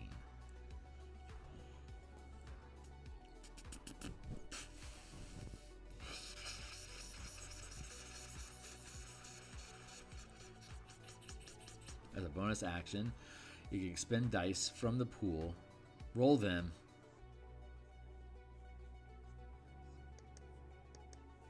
Warrior of the Gods. I don't know why it's called Warrior of the Gods, but whatever. We'll do it like this. As a bonus action,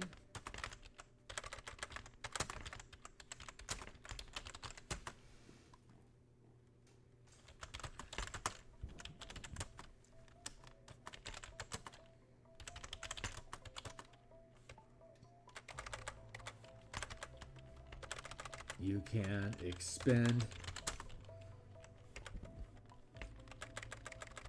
as a bonus action, you can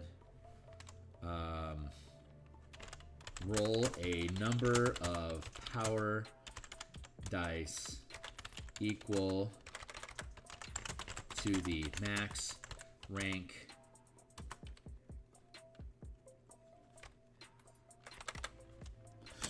as a bonus action, you can roll a number of power dice equal to the total mana expended this way up to your max channel limit gained as a barbarian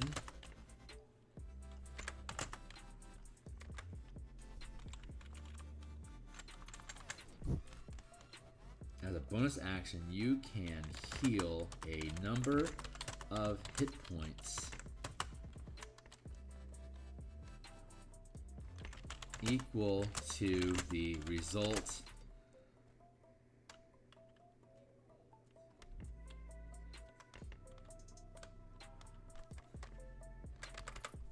equal to a number of power dice.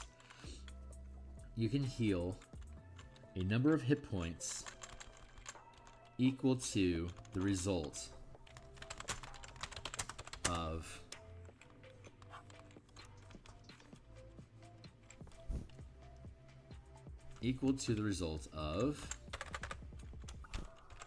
one power die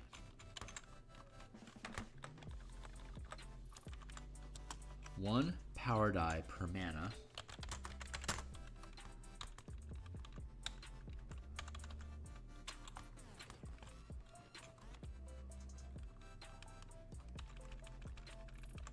expended this way up to your max channel limit gain as a barbarian.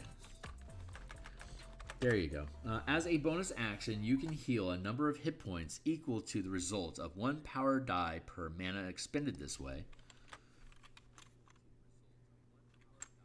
up to your max channel limit gained as a barbarian. Blar. There. So you can burn through a lot of hit dice. It's not as much at first. It's a lower die, but it ends up being more in the long run.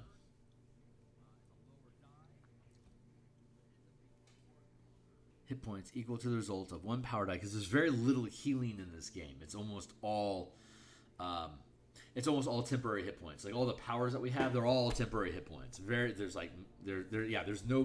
only one power, and it's a 4th rank power.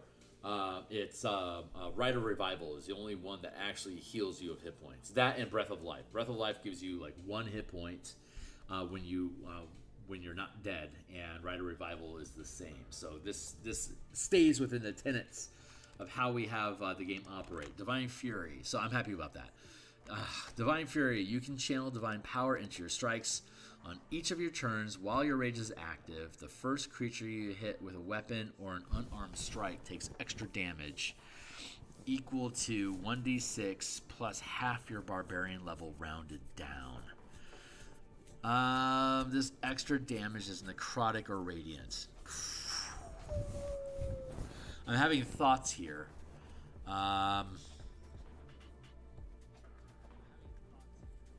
Oh god, yeah, okay, I like this. Let's do this. Instead, we're gonna do it this way. Because you can spam out d6s, but this d6. So this is always going to just be a d6 plus half your barbarian level. I'm going to change it. So let's do it like this.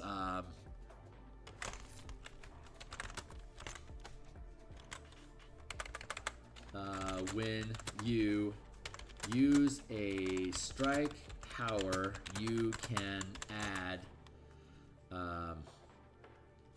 half your barbarian level. Do we parenthesize rounded down? Rounded down to the damage rolled.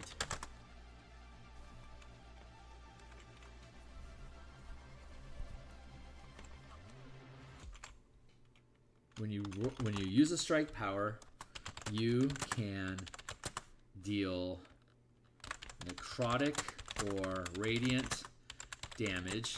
Is that parenthesized as well?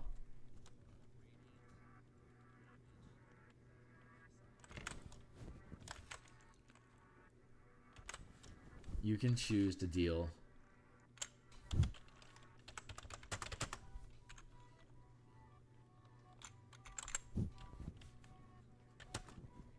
and you can add half your barbarian level rounded down to the damage rolled. So at 3rd level, it'll only be 1 point. By 20th level, it'll be 10 points. But it requires you to spend mana to be able to ramp that up. And this is not outpacing the Frenzied Berserker. So, or just Berserker. The Berserker gets an extra die no matter what every level. So, with every attack. This requires that you spend a strike power, and if you do, you get it. So, a Barbarian Paladin,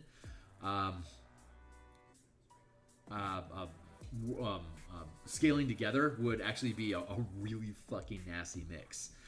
Because the Paladin gets the extra when you use a bonus action, you gain the extra die on top of everything else, and then with Divine Fury you get the plus half your Barbarian level. So like a 10-10, like a 10-9, 11, yeah, like 11-9 or 10, yeah, 10-10. 10-10 would be best because of the Zealous Presence. So a 10-10 Paladin Barbarian split. It'd be an extra 5 points every time you do it on top of the extra die. Yeah, that could be worth it. That could be worth it. I like the Barbarian level. I like how it silos like that, and where the level caps are on the half casting the half casting progression, along with where features come in. Like having a feature at 10th level when 9th level is the 9th level you gain 3rd rank or 3rd level spells, 3rd rank powers, and then 10th level is when you get a feature. So you can do a split class 10-10 and have both of those classes be able to get you 3rd level spells or 3rd rank powers, and then still get the class feature for each at 10th level. I that feels really elegant to me. I wish they had standardized. I really wish they had standardized all subclasses to be 3, 6, 10, 14, because these really are just the sweet spot for where stuff comes in. It's just, it's such great levels.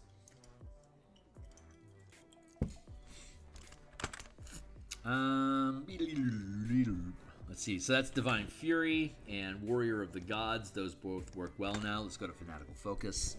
What is it? It's 11 o'clock-ish. Once per active rage, if you fail a saving throw, you can re-roll it with a bonus equal to your rage damage bonus. And you must use the new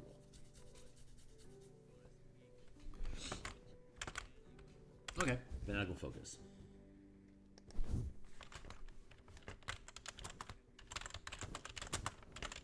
Once during your rage, if you fail a saving throw, you can re-roll and add your rage bonus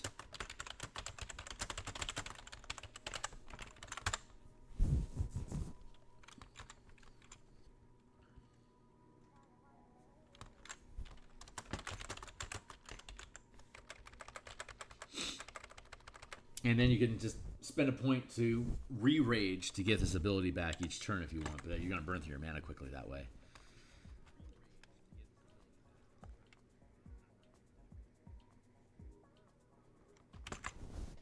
Once during your rage, if you fail once during your rage, comma,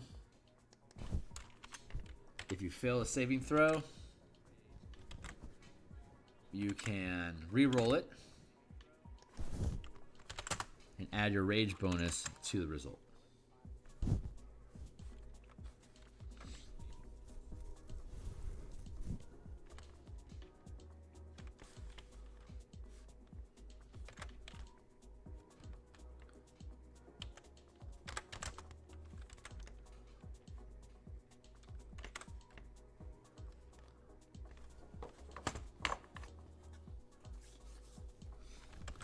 Do you know, once per active, if you fail a saving throw, you can re-roll it with a bonus equal to.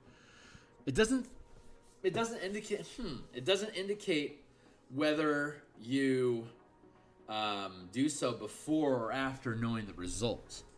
Is there general? Does anyone know out there? If you do, let me please do drop in the comments. Is there a rule that now standardizes that when you re-roll, you always do so before you know the result or not? That's what I'm curious about.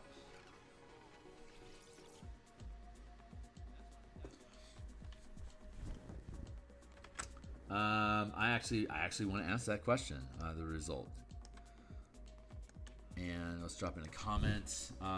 Is there a standard now about Re-rolling after knowing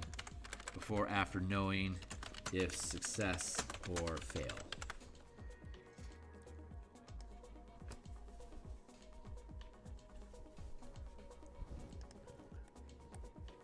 Now, okay, so now we go into 10. As a bonus action, you unleash a battle cry infused with divine energy. Up to 10 other... Knock it off. You can unleash a battle cry infused with the divine energy. Up to 10 other creatures of your choice within 60 feet of you gain advantage on attack rolls and saving throws until the start of your next turn. Once you use this feature, you can't use it again until you finish a long rest, unless you expend a use of your rage to restore your use of it up. That's great. So technically no changes, but as a bonus action, you can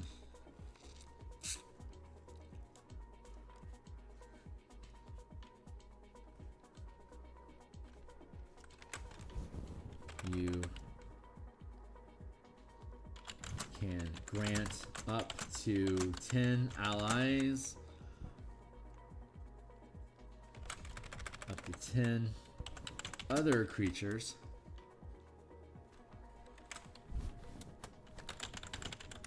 within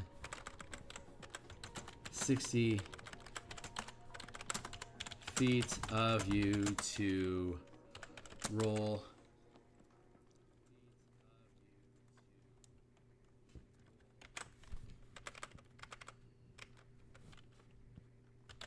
make attacks and saves with advantage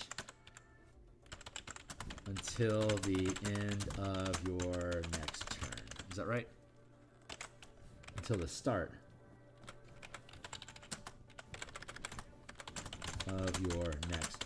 That's a change in language too. Until the start of your next turn.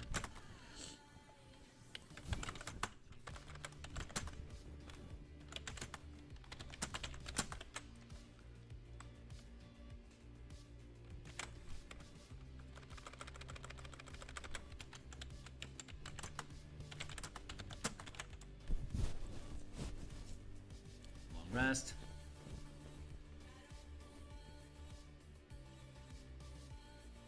Right, okay. Advantage, you regain this feature when you finish a long rest or expend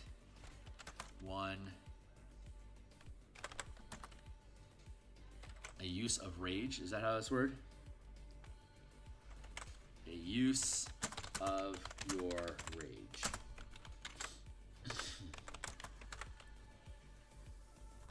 No action required. Okay, and then level 14, Rage of the Gods. When you activate your rage, you can assume the form of a divine warrior. This form lasts for 1 minute or until you drop to 0 hit points. Once you use this feature, you can't do so again until you finish a long rest, or we spend an appropriate amount of mana to sustain it. While in this form, you gain while sustaining your rage with 3 mana.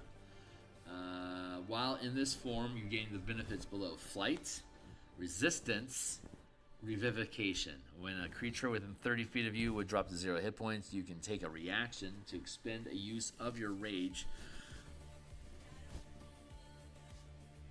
to instead change the target hit points to a number equal to your barbarian level.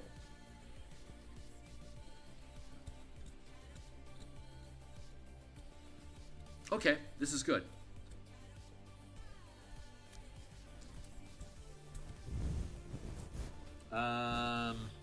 This form lasts 1 minute or until you drop 0 to 0 hit points.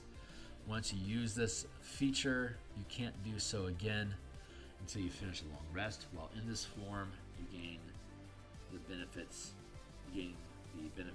listed below: fly speed,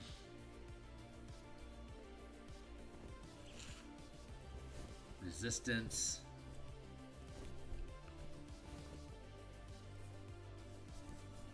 revivification. revocation. Okay, cool. So, while your rage is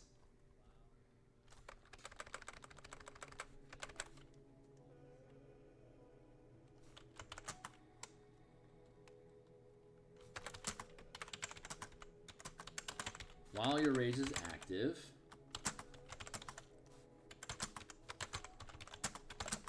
you can choose to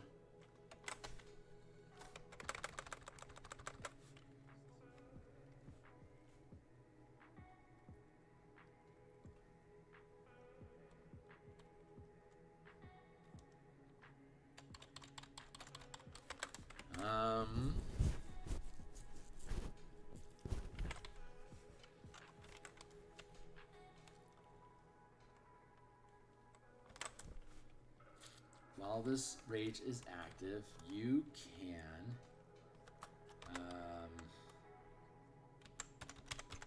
the form of a divine warrior. Is that capped?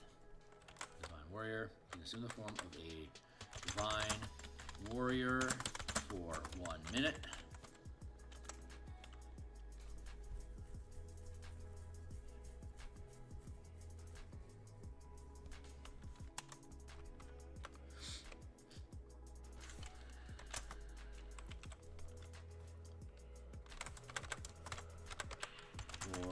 Until your hit points drop to 0.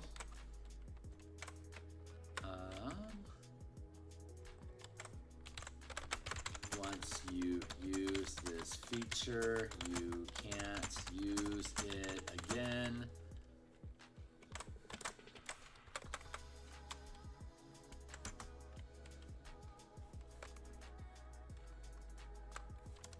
You regain this feature when you finish a long rest or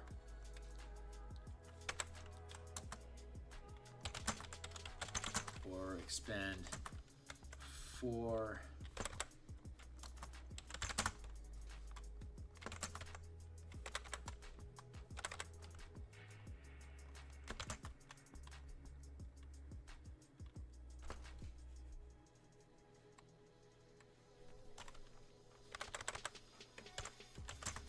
action required.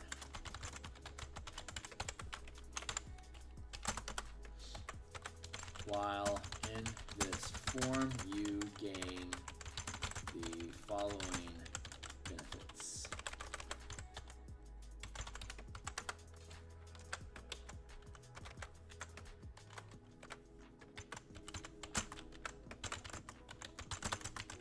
Fly speed equal to your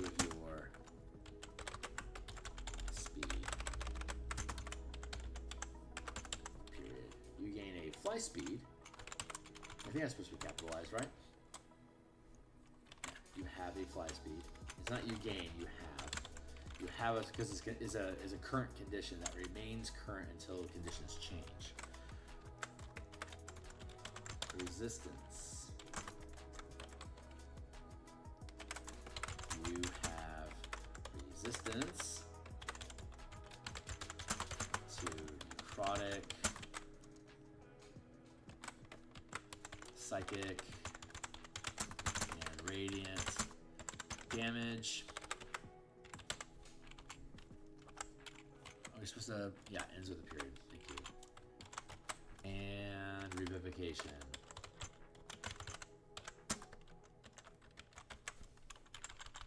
Revivification.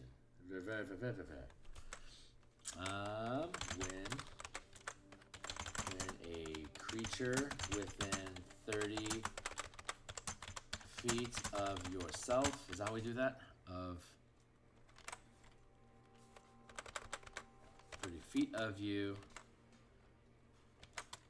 would drop to 0 hit points.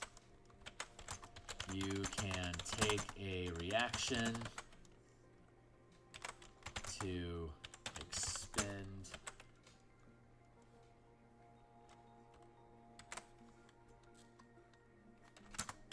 mana to instead change the target's hit point total to a number equal to your barbarian level.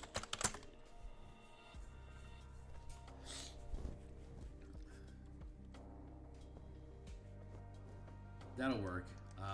Rite of Revival is 4th rank, so it's 4d8 for 4 mana, and but it affects yourself as a reaction. This is assisting somebody else, a creature within 30 feet of you. So it's more expensive for yourself. It's less expensive for others. That's an interesting theme I'm seeing with Barbarian stuff. Like you can. The benefit you get, like the same feature that would benefit you, is less effective than helping somebody else. That's a real interesting, like team build sort of thing, you know? Like the things you can do are better for other people than for yourself, is what I'm trying to say. And I think that's really, really interesting. How are we doing? Yeah, we're doing good. Checking on the side here. Give me a moment. Get some of this latte in my system.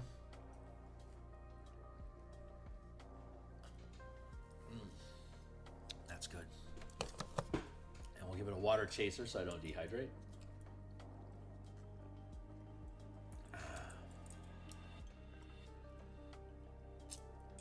For each cup of coffee, you're supposed to drink 2 cups of water to help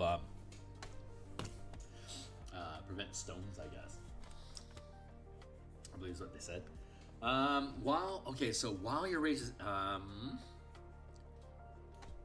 you regain this feature when you finish a long rest, or you expend. Is it or?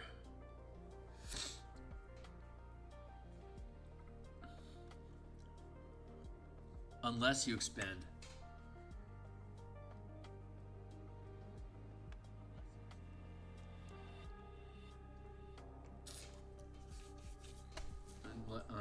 You regain this feature when you finish a long rest or expend 4 mana, no action required. While in this form, you gain the following benefits. While your rage is active, you can assume the form of a divine warrior for 1 minute, or until your hit points drop to 0.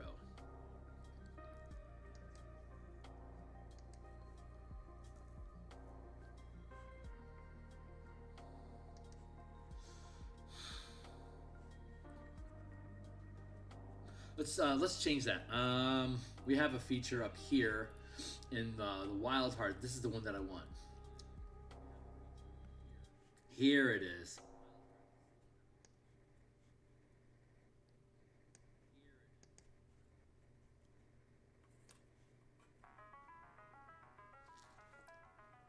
Yeah, this is the way to do it. I like this language. It's super simple.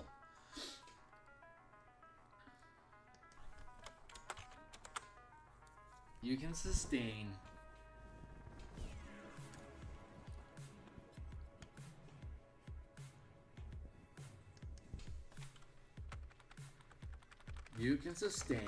the magical effects listed below as a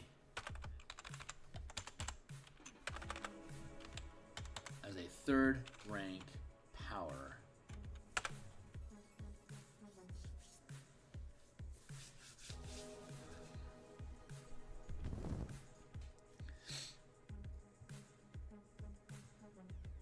No, it'd be a 4th rank. You can sustain this. Here we go.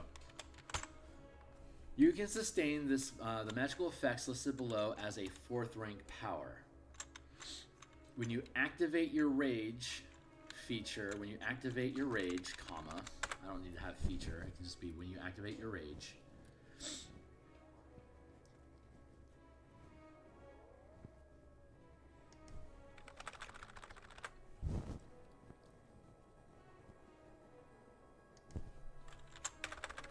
Activate your rage.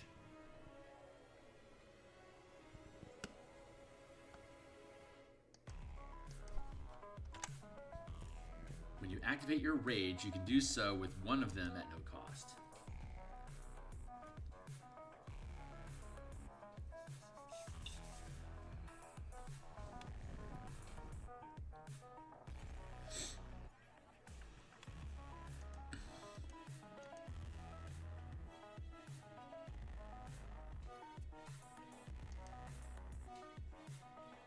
So I need to figure out the balance in here. You can sustain this the magical effects listed below as a 4th rank power. When you activate your rage, you can do so.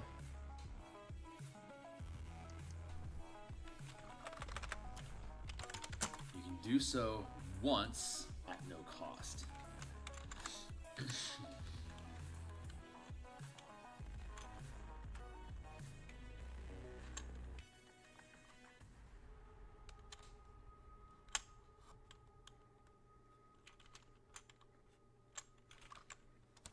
It's automatically going to dismiss when you drop to 0 hit point when you become incapacitated, because dropping to 0 hit points is incapacitated.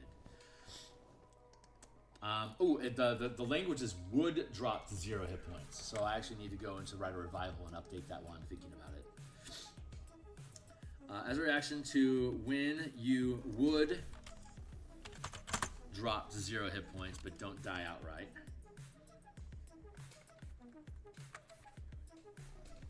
Let's do a search for 0 HP.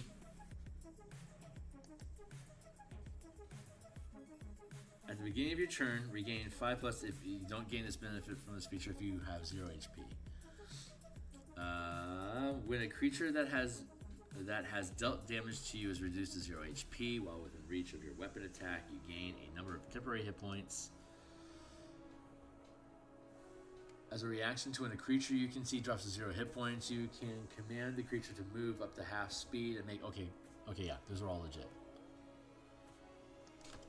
0, and then we'll do 0 hit. Would drop to 0 hit points.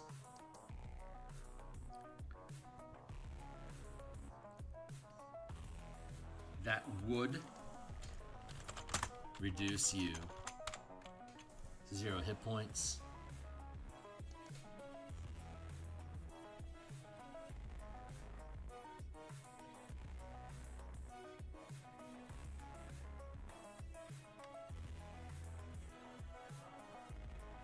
Unconscious. I still have 0 hit points. When you would be reduced. You can burn 1 mana to have 1 hit point instead.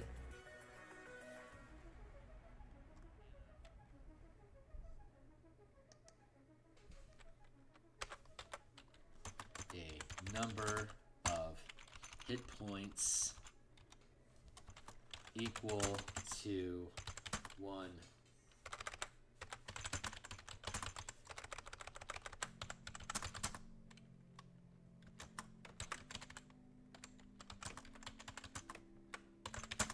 The martial arts die instead. The number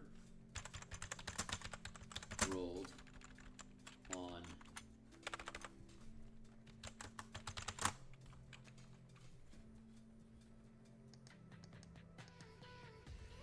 equal to the result of a martial arts die.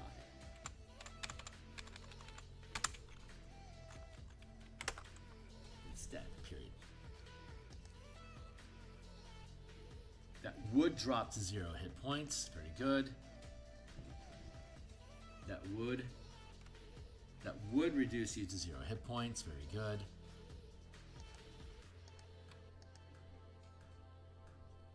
That would be when you would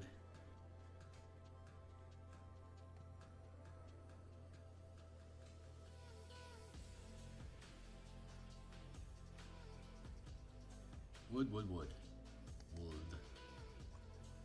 palm, 0 hit points, power, revivification. There we go. Very good.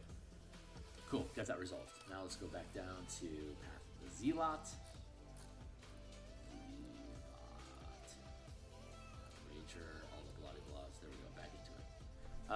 Okay, cool. So let's. I'm still figuring this out. I like the ability to be able to use your aura effect multiple times. You get a free use of it each day. You can sustain while raging. There we go. Should actually be up in here. This is where we need to be.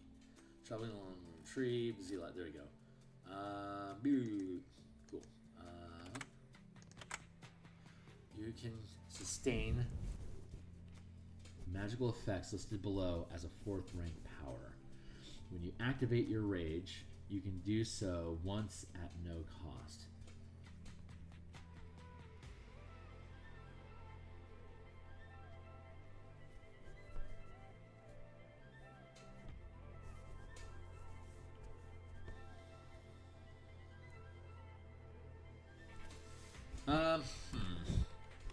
Let's see. If I have rage as a 3rd rank power,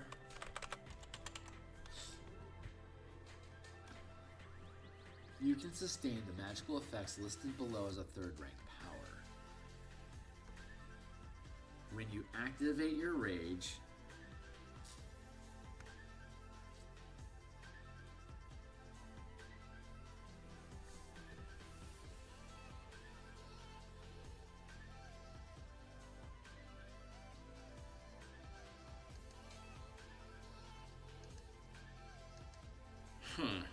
rage is active, but not sustained.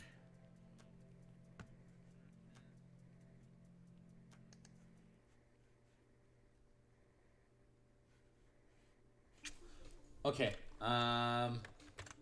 While your rage is active,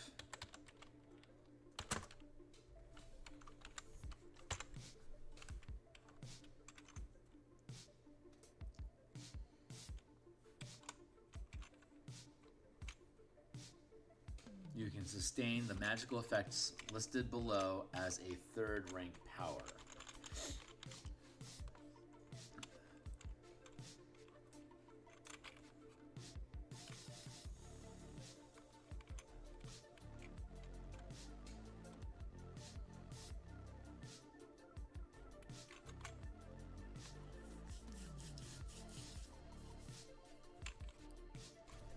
How's the language for Barbarian sustaining rage in general work? I think that's where I'm going to find my solution here. It's a stickler, a little bit of code. In addition, you can expend a use of rage to regain 1 point. At 1st level, you can choose to sustain rage as a 1st rank power instead of using an action to extend your rage each turn.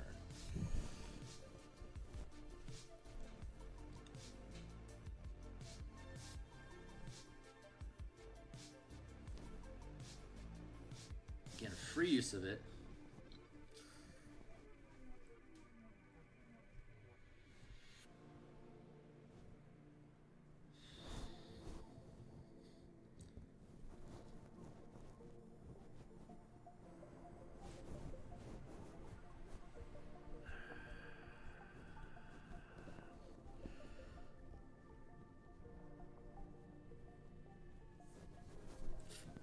You can choose to sustain. Okay, I'm gonna just grab this real quick, just so we have it on reference. So, because I think what I want to do is hiding inside that language.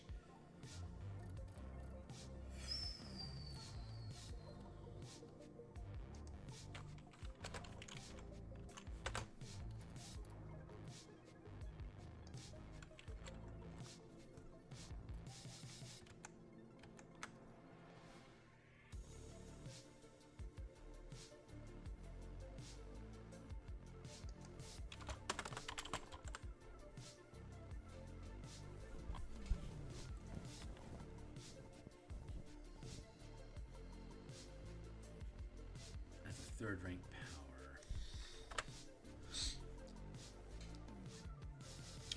At 1st level, you can choose to sustain rage as a 1st rank power instead of using an action to extend your rage each turn. When you activate your rage, you can do so once at no cost. When your rage is active, you can assume the form of a divine warrior for 1 minute.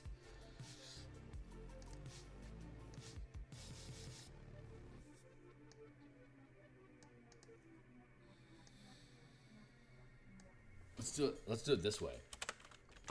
While your rage is active, you can assume the form of a divine warrior for 1 minute or until your hit points to 0.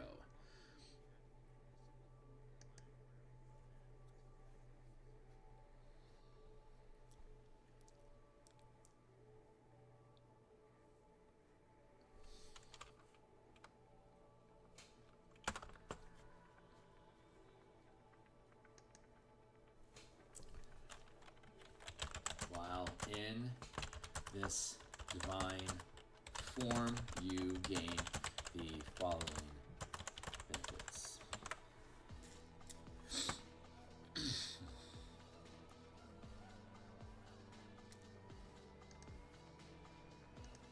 While your rage is active, you can assume the form of a divine warrior for 1 minute or until your hit points drop to 0.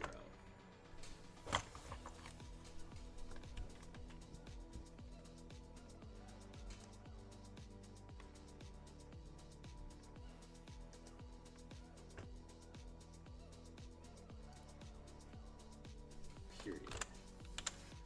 You regain this feature when you finish a long rest or expend 4 mana.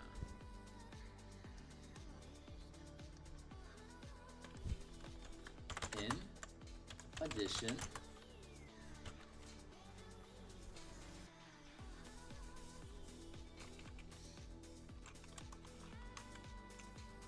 you can choose to sustain.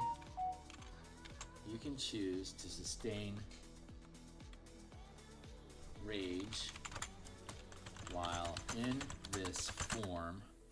There it is, as a 4th rank power, instead of using an action to extend your rage.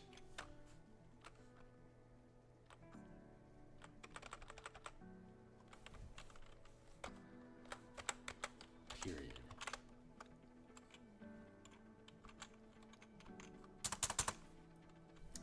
I think that works. So while your rage is active, you can assume the form of a divine warrior for 1 minute. Does it say no action required? Is that how that works?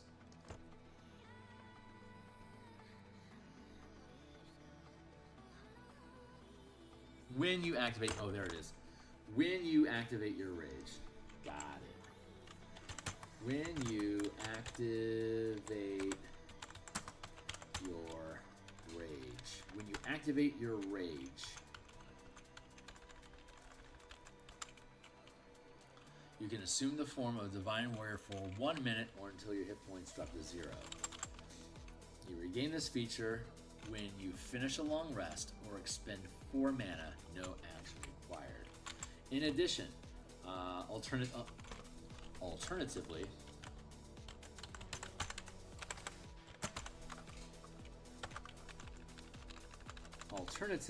you can choose to sustain rage while in this form as a 4th rank power.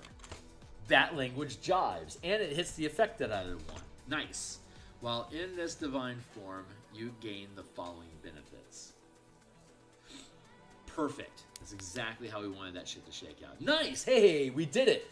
So that caps off the language, the official bits for the Barbarian. What time is it? It's 11:30.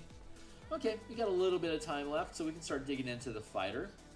I think I'm going to take the alternate paths of power here from the Barbarian, drop it down to the bottom of the deck. And we can do more playtesting later after this gets published. After we publish the first burst, we can add in all these other things to go along with it.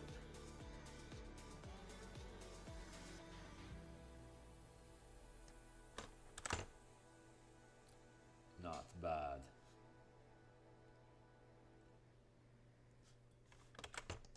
Go here. We can drop down to the end of the document and drop the Barbarian subclasses.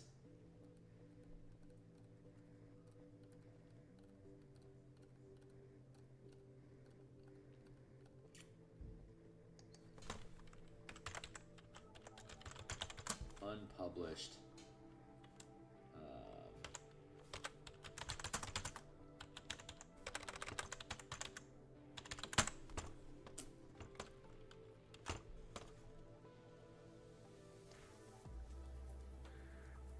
wait, we want to be down here. That's right, because we need to grab the fighter. The fighter is down here. Let's get back up to here.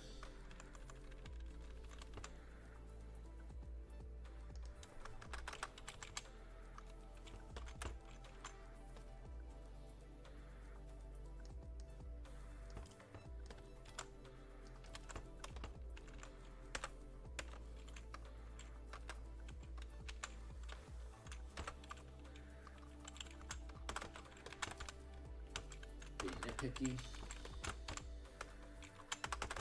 There we go. Now let's go back here. Let's find our fighter update. Here's the rogue update.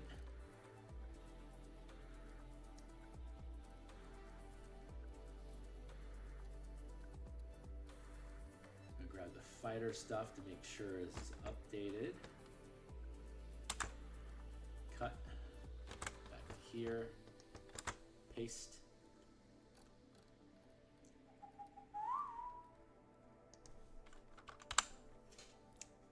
Second wins, power die, max rank, prep powers, and then mana. All right, cool. So we are officially working on the fighter now, and pretty sure all of this stuff is properly updated. We already have the class features resolved. Let's see, tactical recovery. When you activate Second Wind, rather than regaining hit points, you can regain a number of mana equal to the max rank of power gained as a fighter. If it's listed here but not mentioned below, it has no changes. So like Second Wind hasn't changed, so we don't have Second Wind listed down below.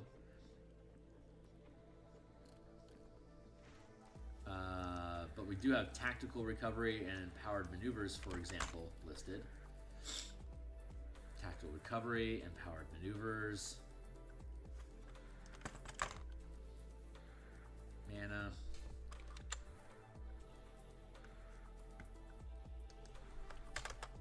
let's go here.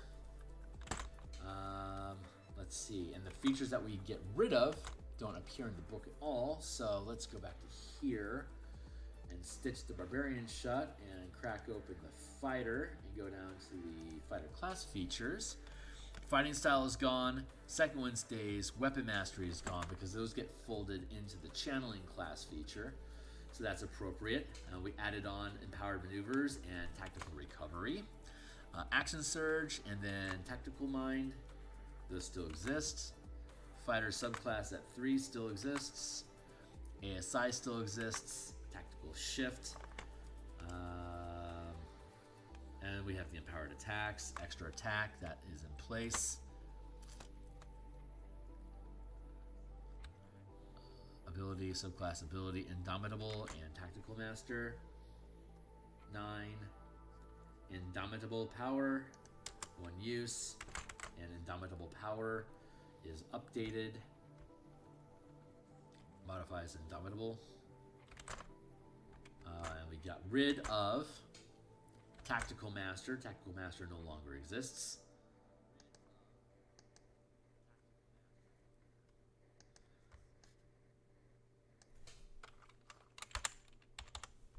And so all the revisions that we had? Holy shit. Indomitable, studied attacks, 13. Studied attacks still exists, right? We didn't have any reason to change studied attacks. Action Surge, Indomitable, subclass, Epic Moon, 3 extra attacks. Is that what we call it? 3 extra attacks. Indomitable. Indomitable. Let's go to studied attacks, just to touch base with it. You'll study your opponent and learn from each attack you make. If you make an attack roll against a creature and miss, you have advantage on your next attack roll against that creature before the end of your next turn. Okay, cool. So yeah, all this stuff pans out, and then we can remove these optional features that are no longer necessary down here.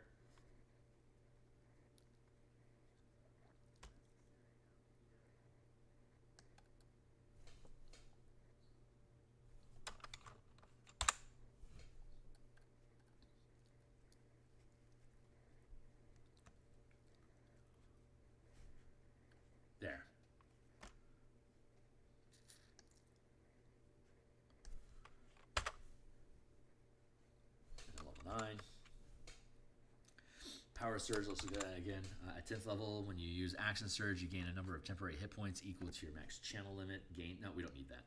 Power Surge is longer than necessary. So, hey, that caps off all the new features. All the features that aren't mentioned in there are still existing. Hey, what's up? Humbly Bumbly. Glad to be here. I'm going to be here for another half hour. So, be welcome to ask me any questions if you need. I'll be around for a little bit. We just finished up the Barbarian subclasses that are listed in the player's handbook. We updated for the power system and found a lot of really neat ways to integrate the power scaling in with the new features that we have. That's my 20-minute timer. Also time to take a sip of water. Yeah, I'm really, really excited about how this stuff builds. The Barbarian's Rage features, it works really nicely with this. There's a ton of efficiency that we can get out of this. And we found the language that we need from we just finished it, working on the Zealot. The language that we got from the Zealot for Rage of the Gods. This here kind of encodes for us how we can treat the Paladin auras that they get at 20th level. The Paladin auras basically become 5th level 5 mana sustained powers that you can turn them on and just leave them on all day. But since it eats up 5 mana, it would be the only thing that you'd be able to do.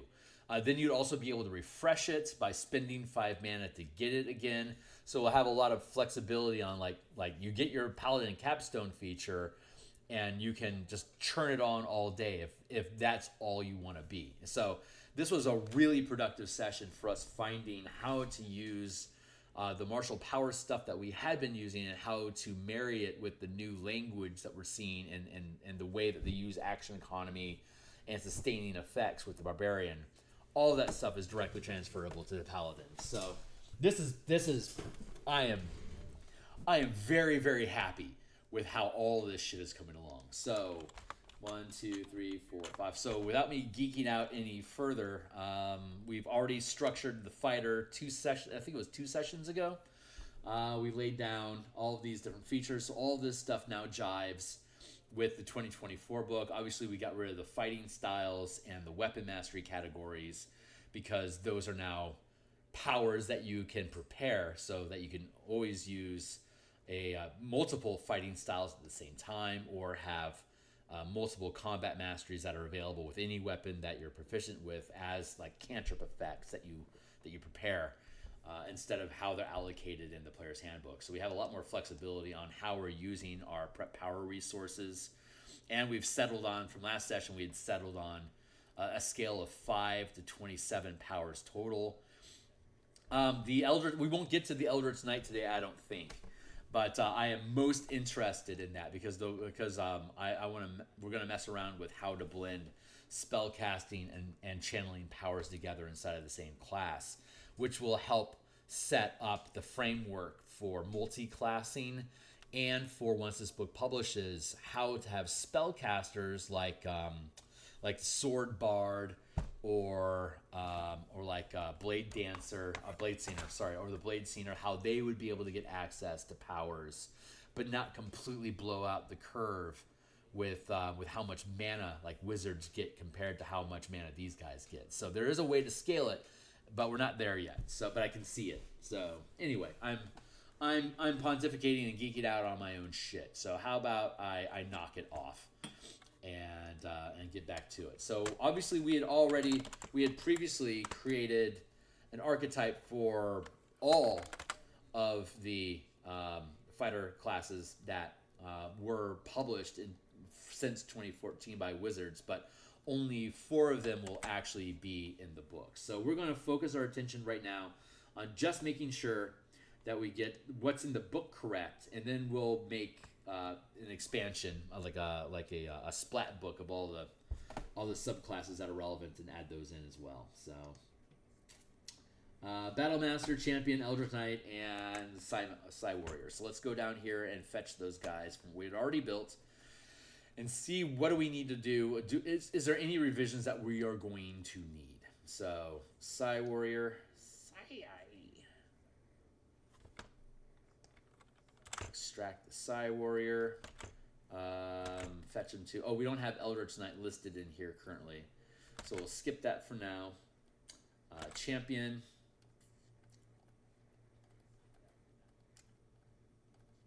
There you are. I guess we didn't need to skip Champion after. Okay. So Psy Warrior. And then it goes directly into Champion. And...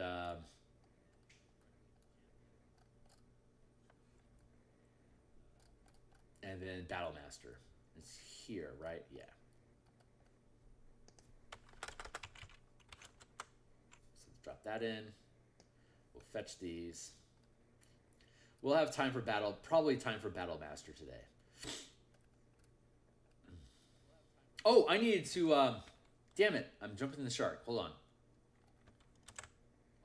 Battle Master, because I don't think I looked at the list of powers that the Zealot gets, and we need to look at that again real quick.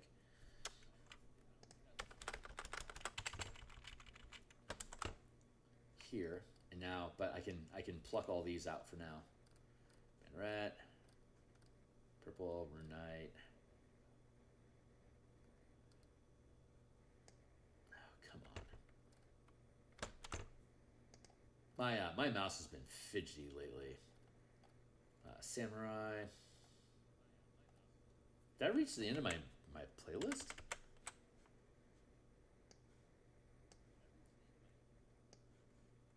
Holy crap, unexpected. There. And let's randomize it. There. Come on, this mouse is just acting unreasonable right now. There we go. Drop back down there, and back to here. All right, we're back to square. And here's my mouse. Okay, cool. So now the mouse is behaving. And Samurai, let's scroll up here to get all this stuff. Banneret. And then Arcane Archer. Pluck these things out. And let's go to our other book here. Path of the Storm Herald. Path.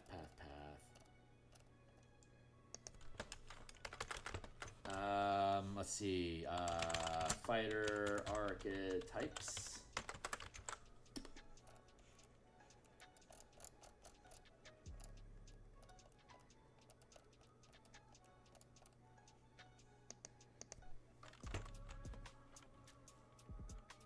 Try to block them there. Save for that.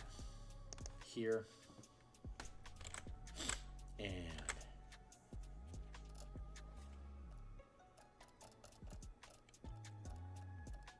okay, back at it.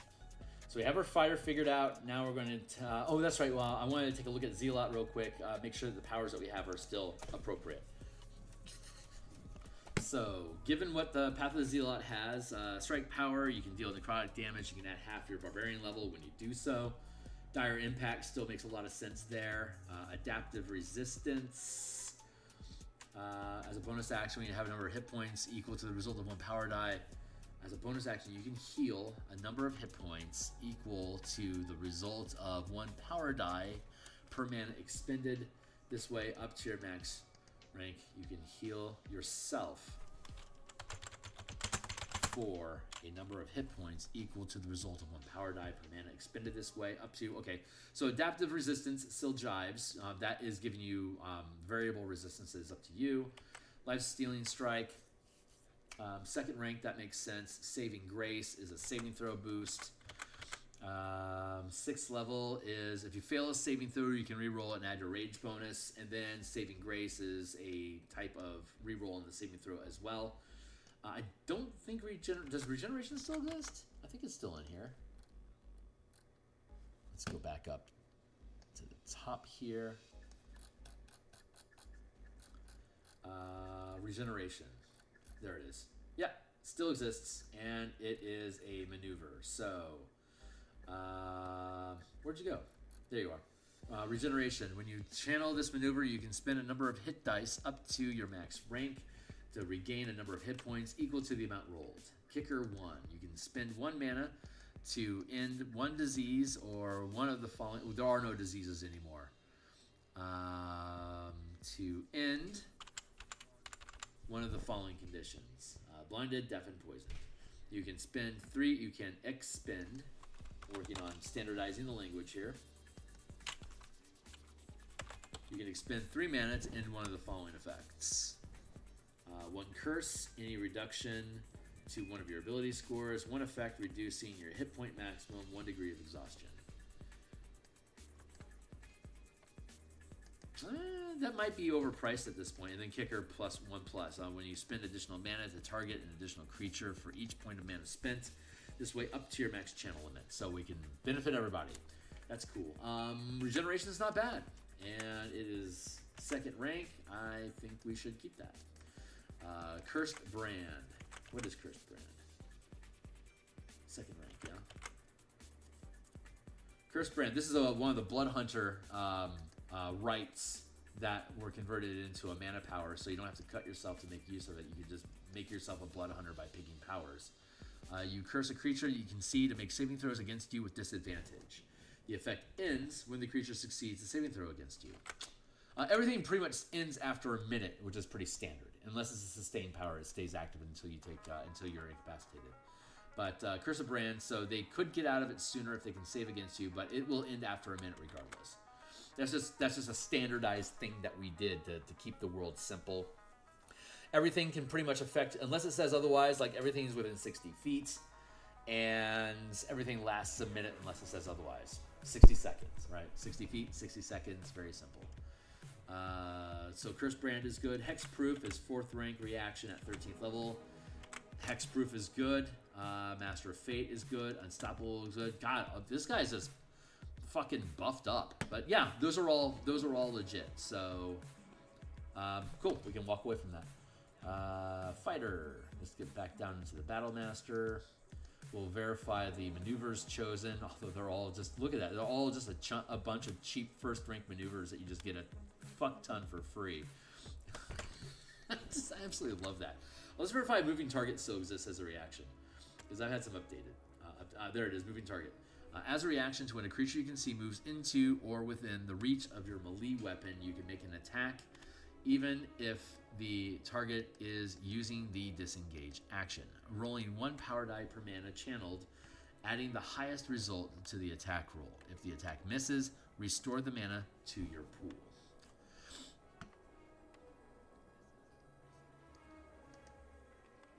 Nice. All right.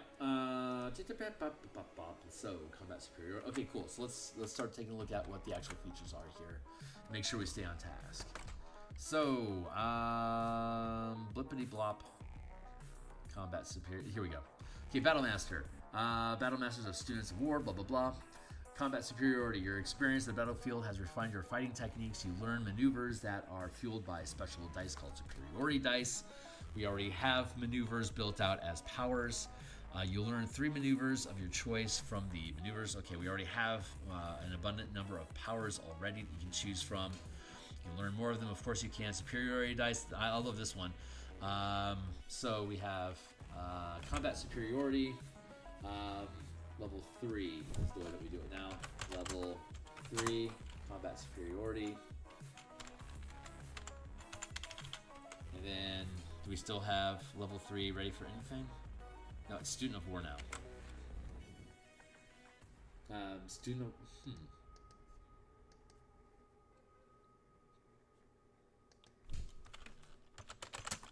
Level 3, Student of War. Well, that's right. I had introduced this. Ready for anything as the extra thing. You can replace any number of powers you've prepared. I'm gonna go with. I'm gonna merge this into Student of War. You gain the skilled feat. You must choose 1 artisan tool among the 3 skills you've chosen. You gain proficiency with one of the artisan tools of your choice and gain proficiency in one skill of your choice from the skills available to the fighter at level 1. So we're going to skip that and just make it open universally. Hey, how you doing, Dems? This is the way this is going to work. So let's see. You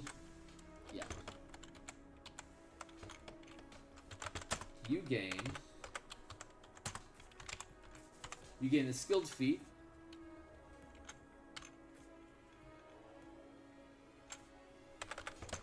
And you gain the skill feat. How about instead we just go with you gain proficiency. Oh no, yeah, let's do that. You gain the skilled feat. Period. You must choose one artisan tool among the 3 skills or tools selected. Period. Easy enough. Let's verify that's how the skilled proficiency still works, shan't we? Skilled. Feat. PHB. New rules. You gain proficiency in any combination of skills or tools of your choice. There you go. So it's opening up to me anything, so you can cross-class. In addition, this will be a good one.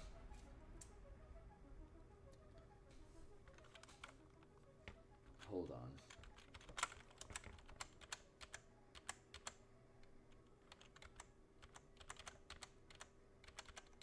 Apparently I need to get this back. I had the feature, there it is. There, and this is what I need.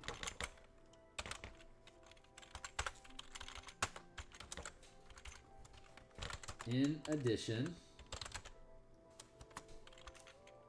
we're going to change this, but 1, 2, 3. In addition, when you use, in addition, I'm going to eliminate the sideboard idea, but I'm going to keep it for the Battle Master. So, in addition, when you finish a short rest, you can swap a number of prepared powers for new ones equal to the max rank of power gained as a fighter. So what I want to do is get rid of there was this idea called a sideboard where you'd have like extra maneuvers that you can have prepared on the side, but I've yet to see anybody really do anything with it in all the playtesting that we have had, and it's an additional oddity concept. So from subclasses that are always prepared cannot be swapped with ready powers. Hybrid casters can ready spells instead. Artificers and Warlocks don't have sideboards.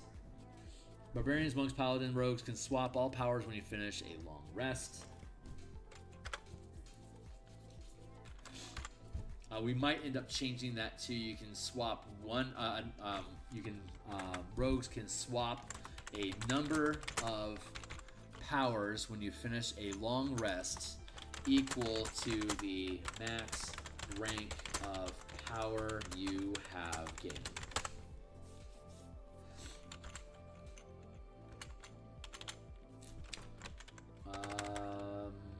Yeah, and then warlocks can change. You can learn powers as a warlock as invocations. So you follow the invocation rules when you switch an invocation. There you go. Artificers don't learn powers, but they can infuse items with powers that they choose. So you choose a power as one of your infusions, and now you can infuse objects with that power so that you can spend mana on it. So the artificer remains mainly just a spellcaster that can dip into power, and warlocks remain what they are, but they can use their invocations to dip into martial powers too. So that's the update that we want to do for the preparing powers there, so that straightens that out. And now, so you can change a number of powers when you finish a long rest equal to the max rank of power. So at first level, you can change 1 at a time, but you only have 5. And then by 17th level, you'll have 5 ranks of power. You'll have a total of 27 powers that you can know, and you can swap out 5 of them per day. So throughout the entire progression of your character, on average, you can swap out 20% of the powers that you know whenever you finish a long rest. But the difference now for the Battle Master being Super Pimp is that whenever you finish a short rest, you can swap a number of prepared powers for new ones equal to the max rank of power gained as a fighter. So Battle Masters like taking short rests. Not only do they get all their mana back, but they can completely retool their kit to meet the situation that they need in the moment, which is pretty much exactly what you would expect the Battle Master to be. So yet again, this power system is allowing us to make the characters that are being expressed in 2024 even more of that type of character. Like, it leans in even further by giving you a mana supply that you can burn and make use of to make these things work more. So really excited about that. I've got 10 minutes left, so I already know all these powers are good. I just want to make sure that we get these things fleshed out. So know your enemies. Let's see how they change that. I think I can get through this, but because I gotta cut out of here at noon. So as a bonus action, you can discern certain strengths and weaknesses of a creature. You can see within 30 feet of yourself. You know whether that creature has immunities, resistances, or vulnerabilities, and if the creature has any, you know what they are. Once you use this feature, you can't do so again until you finish a long rest. You can also restore use of it by expending a point of mana. So that all jives. Let's see, if you spend, it's now a bonus action. I love that. Do you learn all of it?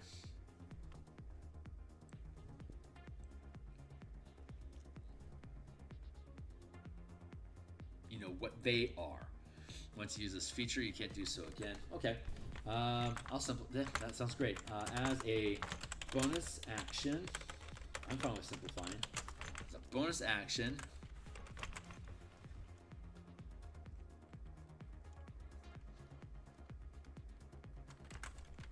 you can use the study action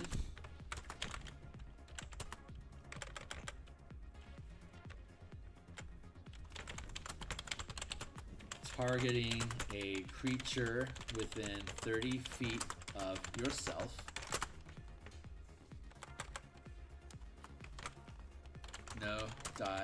No D20 test needed to determine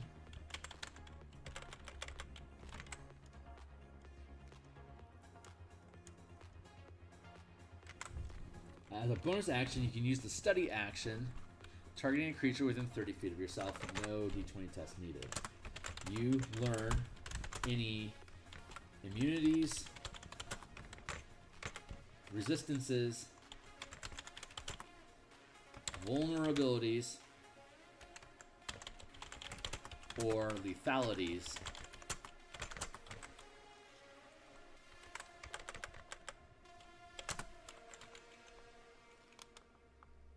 you learn if that creature has.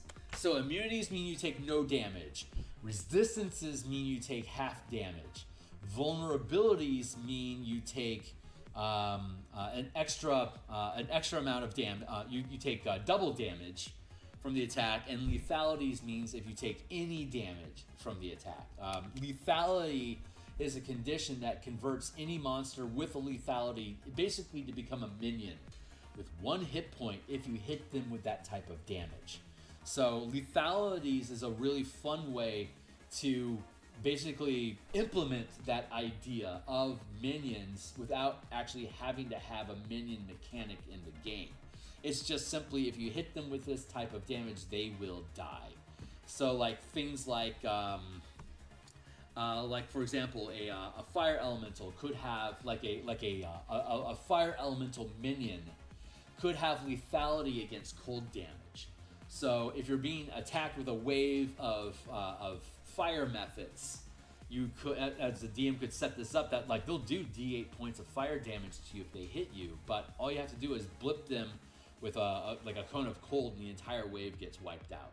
So this is an easy way for you to be able to implement minion mechanics into your game without necessarily having to make minion mechanics a thing. Or if you are actively using minion mechanics, this is a way for you to be able to reframe things to become those minions with caveat conditions. Like that ogre, it has 50 hit points unless you hit it with radiant damage, in which case it's a minion. So like your paladin is gonna fucking love that. And this gives you a reason to study your foes this way. You learn if that creature has any immunities, resistances, vulnerabilities, or lethalities. If you spend...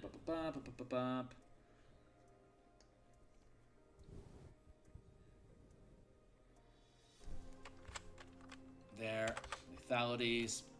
Period. And what does it say about usage? Once you use this feature, you can't do so again until you finish a long rest. You regain this feature when you finish a long rest or expend one mana. No action required. Period. All right, and then improved combat superiority does not exist anymore. Okay, so I'm sorry, I stepped past this. Superiority dice, right? You get superiority dice. The way that we do it with the power system here is when you get this archetype, your power die, it increases from a D6 to a D8, D10, and then D12. So everyone else in the game here, when we're looking at powers, at first level they're using a D6, and then a D8 at 9th, and then a D10 at 17th. The Battle Master, when they gain the archetype at 3rd rank, they now use a D8, a D10, and a D12. The Monk always uses their martial arts die instead of their power die. So they start with a D6, then become a D8, a D10, and then a D12. And the Ranger, when they're using Mark of Prey, they use D6, D8, D10, but at 20th level, when they gain the Foe Slayer, their power die becomes a D12 against any target that's marked. And you can always have Mark up and running against any foe you attack. You could use a bonus action to select a target with Mark of Prey, but like by 7th level, whenever you hit a target, I think it's at 7th level, when you hit a target, you can use your bonus action to immediately switch to that target, and I think at 13th level, whenever you hit a target, it automatically becomes your Mark of Prey without using any action economy if you choose, or you can just point at a guy, and that guy becomes it as a bonus action. So at first it requires a bonus action, then, oh no, that's right, at 9th, no,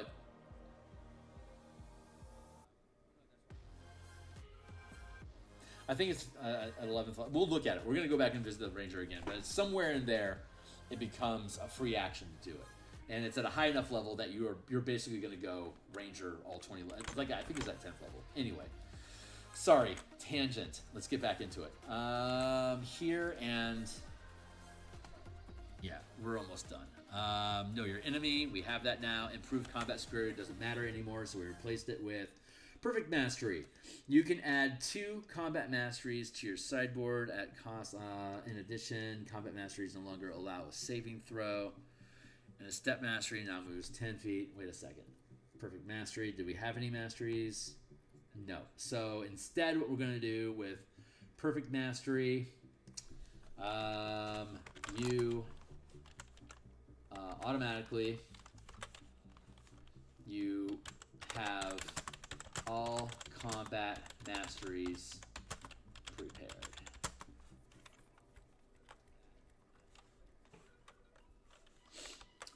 That's too generous. Whenever you roll unparalleled power, whenever you roll any power die, replace all results of 1 to 5 with a 6. So you're always going to roll average, if not better, power dice. Perfect Mastery. That's too generous. Let's go with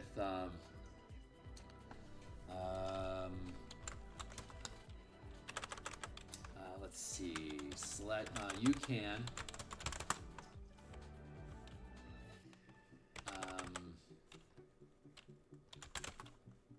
you can add a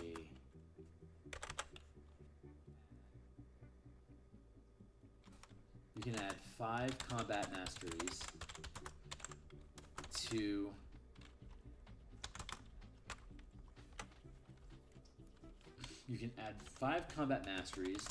your list of prepared powers.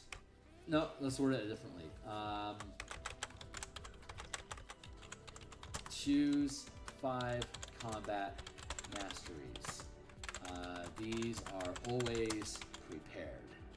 These don't count against the total number of masteries. You know.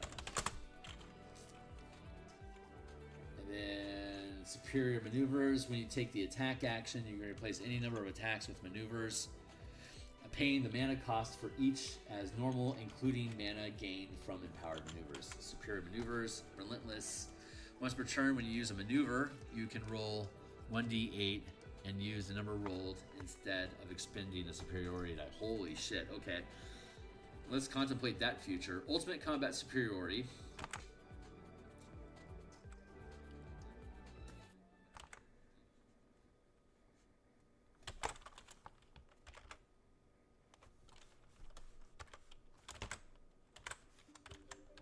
We'll go with, it says level 18, unparalleled power.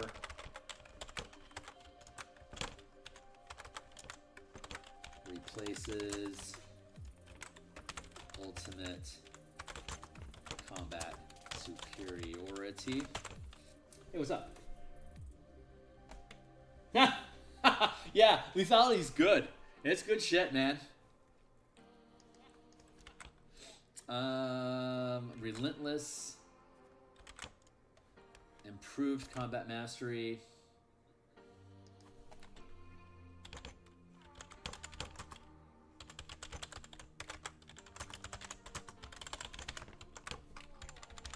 there. Glad you find that useful.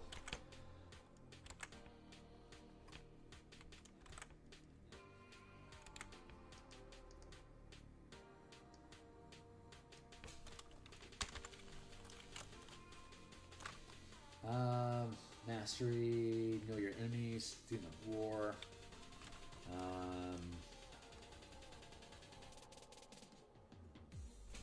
Let's call it Master of Arms. That's a better term. Choose 5 combat masteries. These don't count against the total number of masteries you know. You can swap which masteries you have chosen when you finish a short or long rest. Any number of these masteries.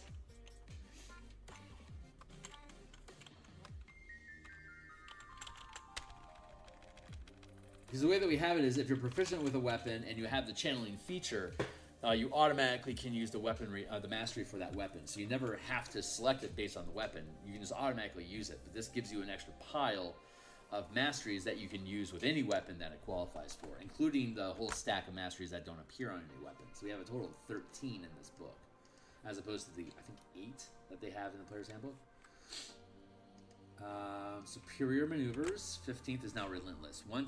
Okay, so how is this looking? Once per turn, when you use a maneuver,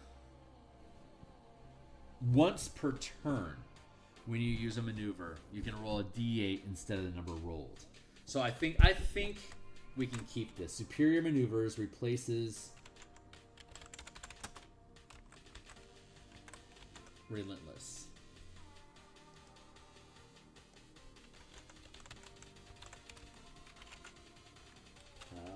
Level 15, and Master of Arms is level 10.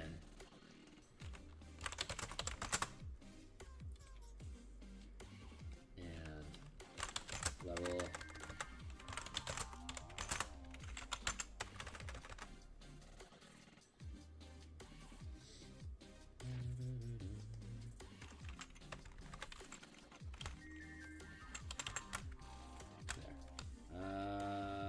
period maneuvers.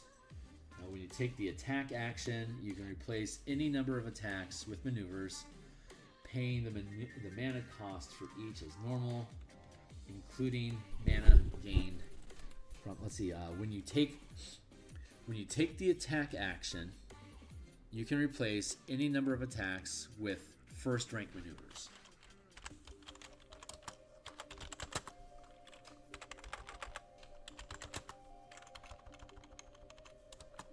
For no cost.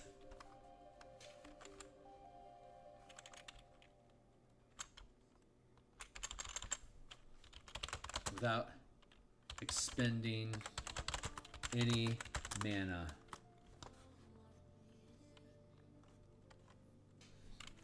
I feel like I want to word that differently. When you take the attack action, you can replace any number of attacks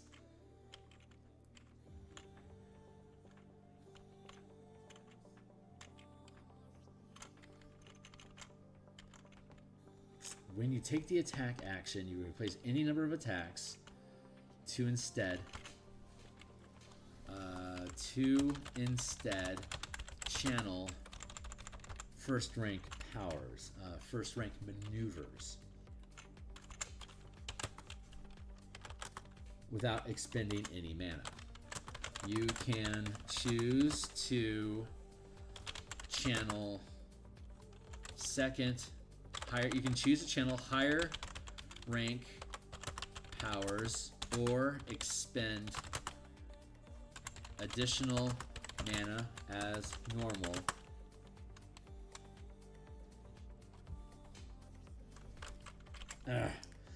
when you take the attack. What I'm trying to do is you can swap attacks for maneuvers, and when you do so, you get a free point of mana. So a first rank power is free, or it reduces the cost of. I just worded that way. So when you take the attack action, you can replace any number of attacks to instead channel maneuvers. When you do,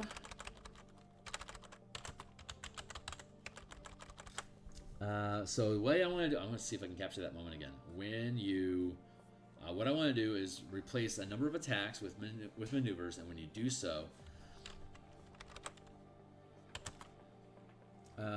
when you take the attack action, you can replace any number of attacks to instead channel maneuvers. Period. Comma.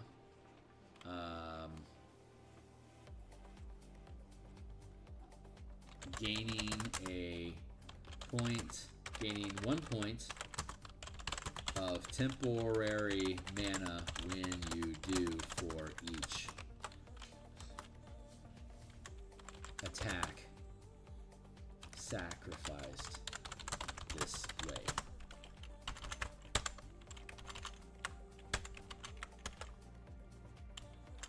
When you take the attack action, you can, there it is, you can forego any number of attacks to channel an equal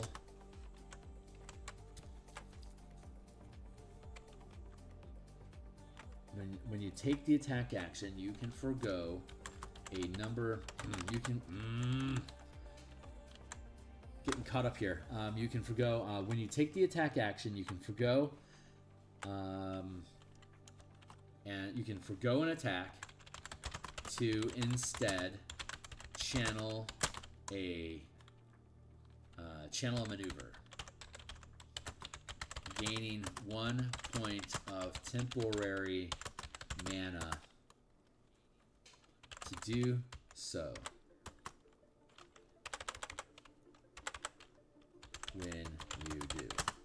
When you take the attack action, you can forgo an attack to instead channel a maneuver, gaining 1 point of temporary mana when you do.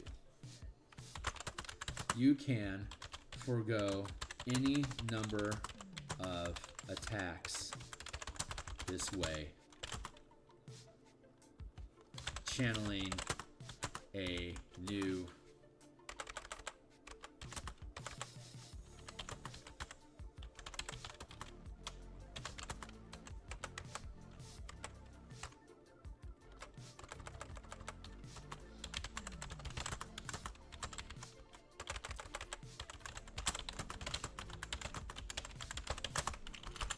When you take the attack action, you can forego an attack to instead channel a maneuver, gaining 1 point of temporary mana to do so.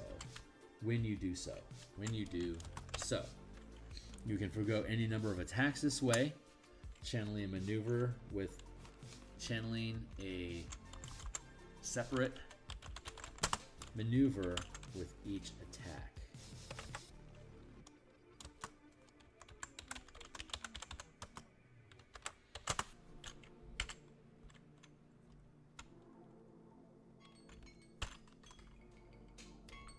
I'm over limit.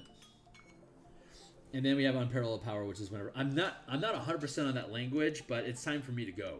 I gotta bounce out of here. So, hey, that's my day. I'll be offline for the rest of the day, and tomorrow I'll be back on Monday morning to continue with Eberron art. I'll be on Monday night to continue this. So I'm just gonna let this sit for now, and we're gonna get back to it. But I really like how this package works. The Battle Master gets a shitload of maneuvers, as it is already. A coordinated dash, coordinated attack, we have a coordinated attack in here twice, so I need to fix that. There's other maneuvers. I want to go find some more of them, but I want to load this up on maneuvers so that you have a stack of them already available to you. So we'll probably go through a refining process on this, but that's it for now. I gotta bounce. So that is it for now, guys. I will see you all on the other side. When we come back, we'll fix this. We'll fix the powers. I think we need to update those. And we'll continue on with the champion, Eldritch Knight, and Psy Warrior. So that's it for now, guys. Yeah, thanks a lot, man. And see y'all soon. Cheers.